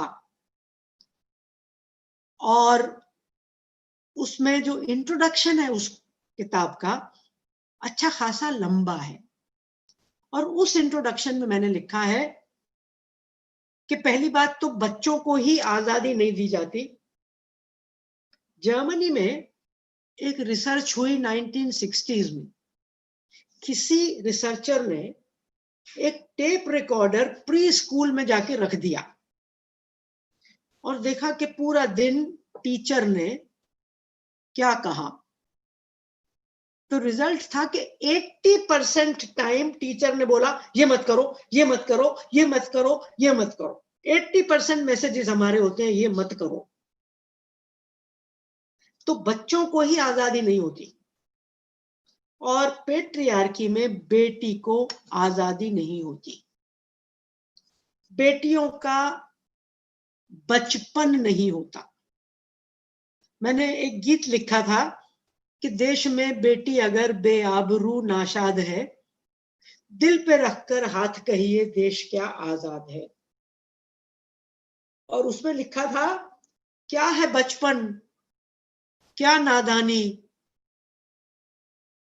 क्या है बचपन, क्या शैतानी और नादानी है क्या, बेटियां ना जान पाई मौज के मानी है क्या।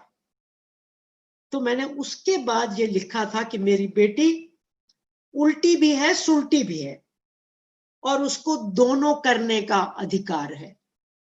अगर बेटी बचपन में बचपना नहीं दिखाएगी तो क्या ससुराल में जाके बचपना दिखाएगी।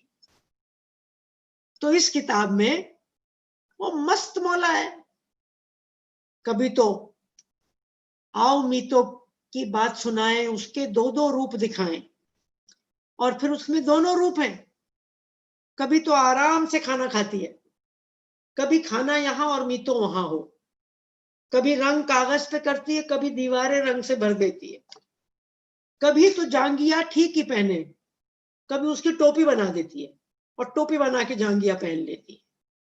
तो शी इज बिंदास है, बिंदास, and I love her because she is बिंदास। तो उसमें बच्चे को आजादी दी गई है और लड़की को पेट्रियार्की में आजादी दी गई। उसके कई साल बाद मैंने खुद को अम्मा के हुलिये में देख के मैंने लिखा, उल्टी सुलटी अम्मा। क्योंकि मैं इस बात से बड़ी परेशान थी कि मां को देवी बना दिया जाता है। मां हमेशा सच बोलती है। अरे क्यों झूठ बोलते हो? कौन सी मां हमेशा सच बोलती है? वो हमेशा सबका ध्यान रखती है, वो नाराज नहीं होती है। झूठ क्यों फैलाते हो भाई? मां को आपने इंसान नहीं बनाया तो उसको आपने पितृसत्ता के बोझ के तले मार दिया। तो मैं ये मानती हूं हर माँ और बाप का बचपन होना जरूरी है। जिन माँ बाप के बचपन मर गए उनके बच्चों का बैंड बज गया। ये तो ना तो कभी उनके साथ हंसेंगे, ना उनके साथ नाचेंगे, ना उनके साथ गाएंगे। तो उल्टी सुलटी अम्मा में माँ जो है वो बच्चों जैसी है, वो झूठ भी बोलती है। बच्चों से कहती है सब कुछ खाओ और उसको पालक बिल्कुल नहीं पसंद, वो नहीं खाती पालक। सर्दी में बच्चों से कहती है कि सब नहाओ और खुद वो जाके बिना नहाए बाहर आ जाती है। तो औरत भी इंसान है, औरत को भी मस्ती का अधिकार है, औरत को भी लेजी होने का अधिकार है, मां को भी अधिकार है, और मां को भी इच्छा है कि जब उसका खाना बनाने का मूड नहीं है तो कोई और बना ले। मेरे पार्टनर के भी दो हाथ हैं, मेरे भी दो हाथ हैं। अगर मैं खाना बना सकती हूँ और मैं लाइब्रेरी का भी काम कर सकती हूँ तो वो भी खाना बना सकता है। मुसीबत क्या है कि मुझे ही खाना बनाना है क्योंकि मैं मां हूं। मैंने अपनी बच्ची पैदा की, मेरे पति की बदकिस्मती थी कि वो बच्चा पैदा नहीं कर सकता था। मेरे पति की बदकिस्मती थी कि उसके पास ब्रेस्ट नहीं थी दूध पिलाने को। वो तो कुदरत ने नहीं दी बेचारे को। लेकिन आपको पता नहीं, मालूम है कि नहीं, कि दूध पिलाने के बाद बच्चे को डकार भी मरवाना पड़ता है। अगर आपने दूध पिलाने के बाद बच्चे को बिना डकार के लिटा दिया, जो मुझे नहीं मालूम था, तो वो उल्टी कर देता है सारा। और कई दफा दोस्तों दूध पिलाने में 20 मिनट लगते हैं, डकार मरवाने में 30 मिनट लग जाते हैं। तो डकार तो पति परमेश्वर मरवा सकते हैं ना, उसके लिए तो ब्रेस्ट नहीं चाहिए ना। तो मैंने अपने दोनों बच्चों को, I was an international civil servant, मैंने दोनों बच्चों को 9-10 महीने तक दूध पिलाया। तो दूध पिला के मैं बच्चा पति परमेश्वर को, जिसको मैंने कभी पति नहीं कहा क्योंकि पति मेरे संविधान के खिलाफ है, पार्टनर है वो मेरा कोई मालिक नहीं हो सकता। 1950 के बाद मेरे संविधान आने के बाद मेरा कोई पति, उड़िया में मेरा कोई स्वामी नहीं हो सकता। उड़िया में स्वामी कहते हैं, क्यों? स्वाहा, जी करेक्ट मैम। जीवन जीवन साथी हो सकता है। हस्बैंड का मतलब है कंट्रोलर, एनिमल हस्बेंड्री वाला शब्द है ये। मेरा कोई हस्बैंड नहीं हो सकता, कंट्रोलर नहीं हो सकता, जीवन साथी हो सकता है। तो उल्टी सुल्टी अम्मा के पीछे यही था कि आजाद अम्मा है, बिंदास अम्मा है, इंसान अम्मा है, गलतियां भी करती है, माफी मांग लेती है। उसमें लिखा है वो अपने बच्चों से सीखती है। उसकी बेटी योगा में बेटर है, डांस में बेटर है, तो वो उससे सीखती है। उसकी बेटी को कलर कॉम्बिनेशन ज्यादा पसंद है, वो उससे सीखती है। तो Amrita, that's why I wrote both those books. वो दोनों मेरी बहुत फेवरेट किताबें हैं और आज भी अवेलेबल है, मगर सिर्फ जागोरी के पास। तो पराग वालों से रिक्वेस्ट करती हूँ कि प्लीज पहुंचा दीजिए सबको, मैं भिजवा दूंगी। जी डेफिनेटली मैम। तो क्योंकि समय हो रहा है तो हम एक आखिरी सवाल लेंगे। What has shaped your feminist perspective while growing up? Context, people, books, what were the most important influences in your life? तो बुक्स तो नहीं थी, क्योंकि मैंने जैसे कहा किताब मेरे घर में थी नहीं, गांव में पढ़ते थे। मैं 47 में पैदा हुई, 46 में। तो पिताजी सरकारी डॉक्टर थे, गांव में रहते थे। गांव में 10वीं तक, मैंने जब 10वीं की तो गांव में बत्ती नहीं थी और पैसा नहीं था,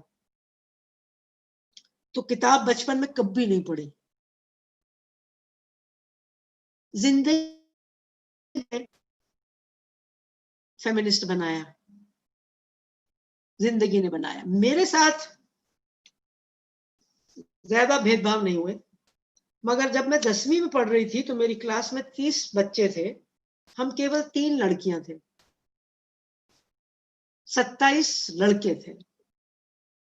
खेल के मैदान में हर गांव में जहां मैं पली बड़ी हुई, एक भी लड़की नहीं होती थी मेरे अलावा। तो मैं जानती थी कि लड़कियां बाहर खेल नहीं सकती, लड़कियां स्कूल भेजी नहीं जाती। मैं जानती थी और घरों में लड़कियां कब खाती हैं, लड़कियां क्या करती हैं। मैं देखती थी कि मेरे घर में हम 6 भाई बहन थे, 3 जन्म पत्रियां बनी केवल बेटों की। मैं देखती थी कि मेरे पिताजी तो डॉक्टर थे, लेकिन मेरी माँ अनपढ़ थी। मतलब मिडिल क्लास फैमिली का लड़का डॉक्टर बन जाए और लड़की अनपढ़ हो। और मैं देखती थी कि पिताजी को अगर गुस्सा आता था तो मारते थे। तो दोस्तों, अगर आपके आंख और कान खुले हैं और दिल खुला है तो आपको पितृसत्ता समझने के लिए कमला भसीन का भाषण नहीं सुनना पड़ता। ये बकवास है। अगर दिल खुला नहीं है, आंखें खुली नहीं है, देखना नहीं चाहते हो, वो अलग बात है। और देखना नहीं चाहते वो मेरे समझ में आता है। अगर लड़की नहीं देखना चाहती, मुझे समझ में आता है, उसके पास कोई चारा नहीं है। मगर लड़का नहीं देखना चाहता, ये समझ में नहीं आता, उसके पास चारा है। आज अगर पुरुष भी मेरा ये सुन रहे हैं, सारे पुरुष आज जाकर अपने घर पर जेंडर बदल सकते हैं। आज उनके पास अधिकार है बदलने की। पढ़ी लिखी लड़कियां, जब आपकी शादियां हो रही थी तो आप बदल सकती थी।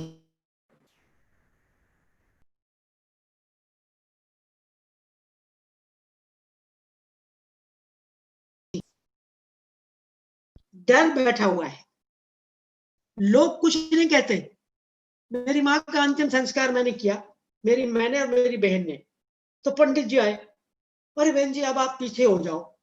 मैंने कहा पंडित जी, वो मैं सोच रही थी 500 रुपया आपको देने का, वो फिर तो मुश्किल। नहीं नहीं नहीं, कोई बात नहीं, कोई बात नहीं, कर लो ना बहन जी। 500 रुपए में पंडितों का ईमान बिकता है। तो लोग क्या कहेंगे? मैं अपने बाल काले नहीं करती, लोग क्या कहेंगे? मैं अपनी झुर्रियों की सर्जरी नहीं कराती, लोग क्या कहेंगे? लोग आपका कैरेक्टर देखते हैं। चुड़ैल सास को लोग कहेंगे, प्यारी सास को कोई कुछ नहीं कहेगा। तो दोस्तों, बदलाव हमारे अंदर आना है। मैं कई बार जब लोग मुझे पूछते हैं कि आपने कहां से सीखा, मैं कहती हूँ यार, मीराबाई ने कहां से सीखा? 550 साल पहले कहां पैदा हुई, कहां बड़ी हुई? राजस्थान और गुजरात के बॉर्डर पे। राजस्थान के राजपूती परिवार में, जहां लड़कियां सती करती थी। 11 साल की उम्र में इसका पति मर गया, इसने सती नहीं की, निकल गई बाहर। कौन सी किताब पढ़ी फेमिनिज्म की? कोई किताब नहीं पढ़ी। दोस्तों, जब नदी के ऊपर डैम बनाते हो ना, तो नदी तड़पती है भागने को, और जहां से भाग पाती है चली जाती है। उसको इंजीनियर से नहीं पूछना पड़ता कि इंजीनियर साहब मुझे बताओ मैं कहां से निकलूं। लेकिन हम औरतें, वो नप जेंडर निकाल लेता है। हम 6 दिन नहीं ढूंढती, हम तो खुद बैठ जाती हैं अंदर। वो डैम बनाए उसके पहले अंदर बैठ जाती हैं।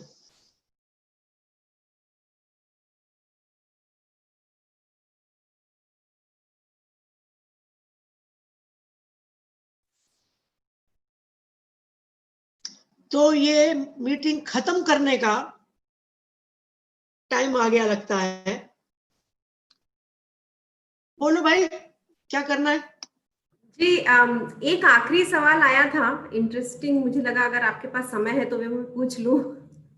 हम भी थोड़ा ग्रीडी हो रहे हैं, आपको जाने नहीं देना चाहते हैं वो, और तो इतना सुन लिया, तो एक आखिरी सवाल पूछ लेती हूँ, आपकी इजाजत हो तो।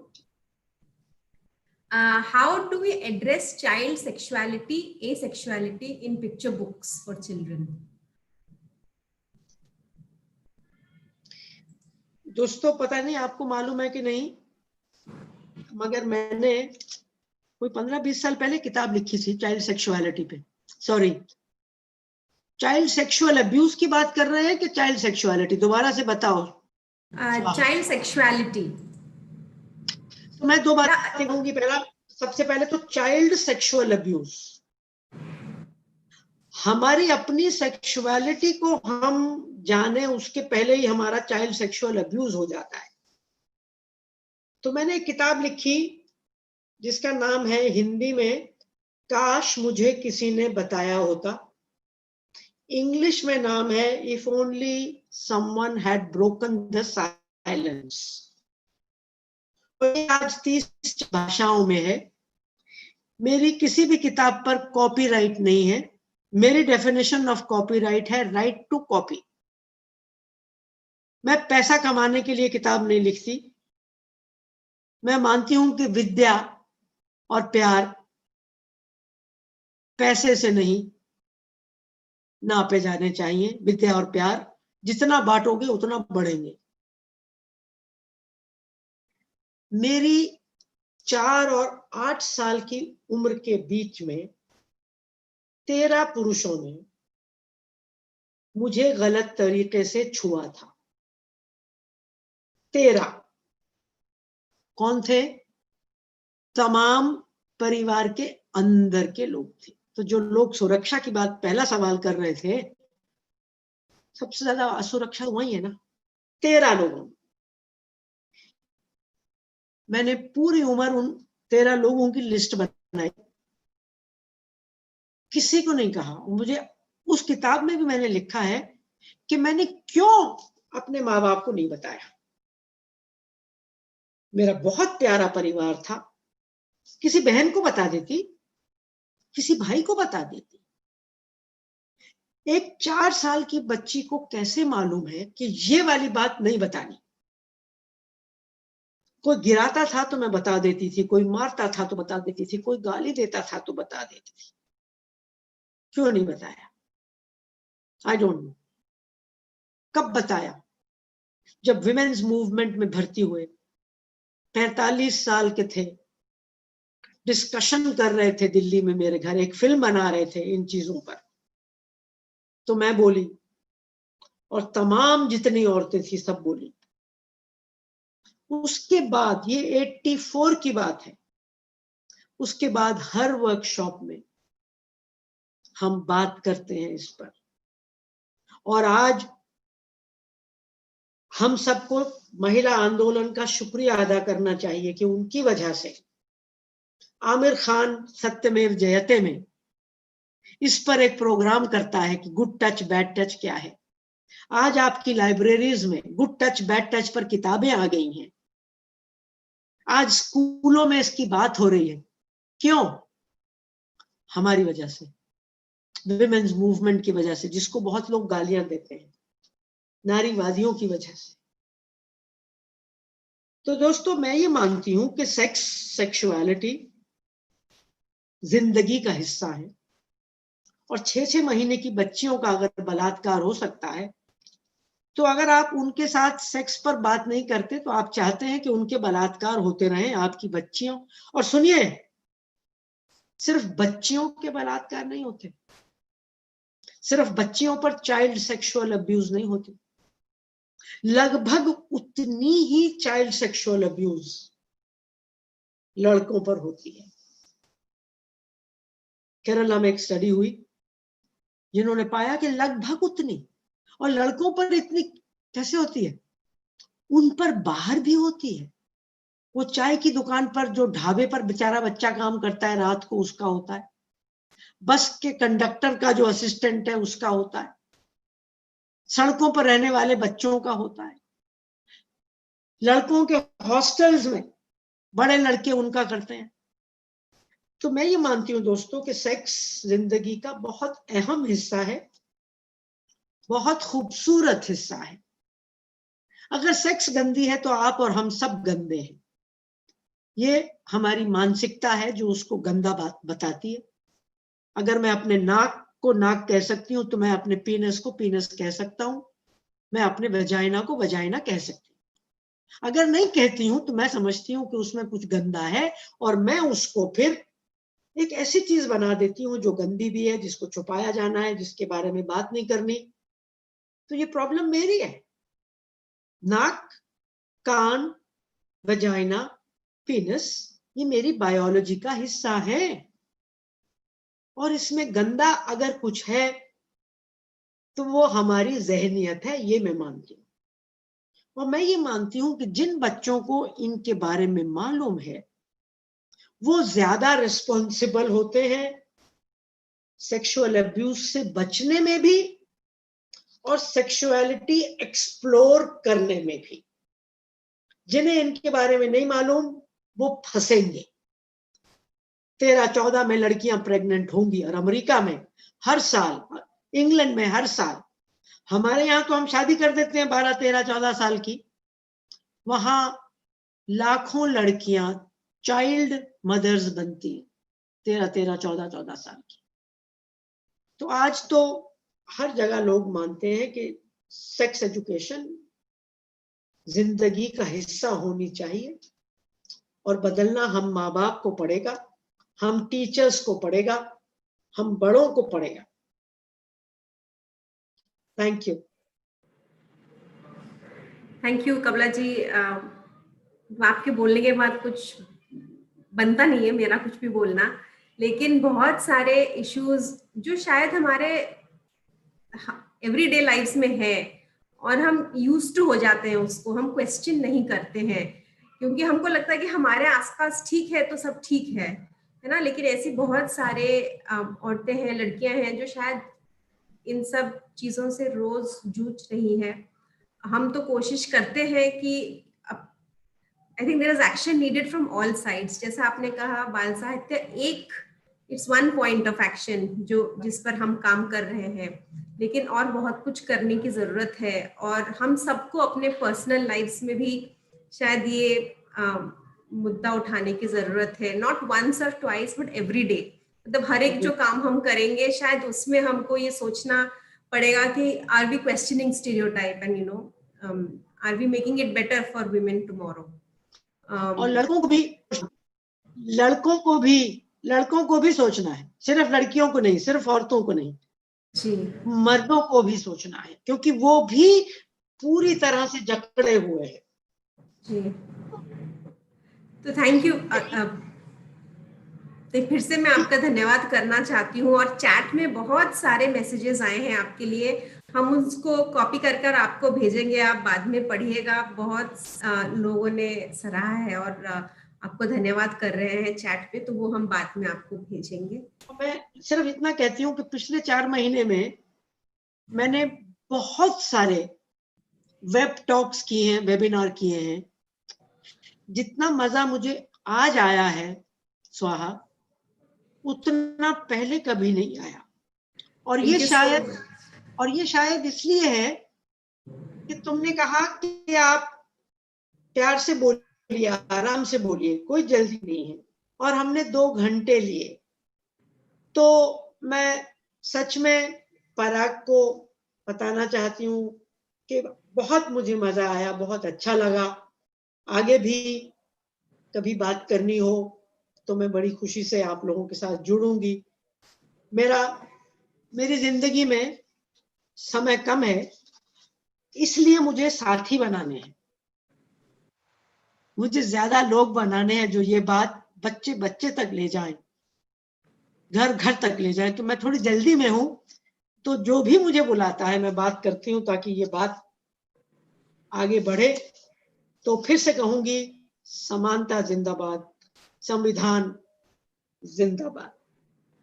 धन्यवाद, धन्यवाद। जो साथी जुड़े हैं,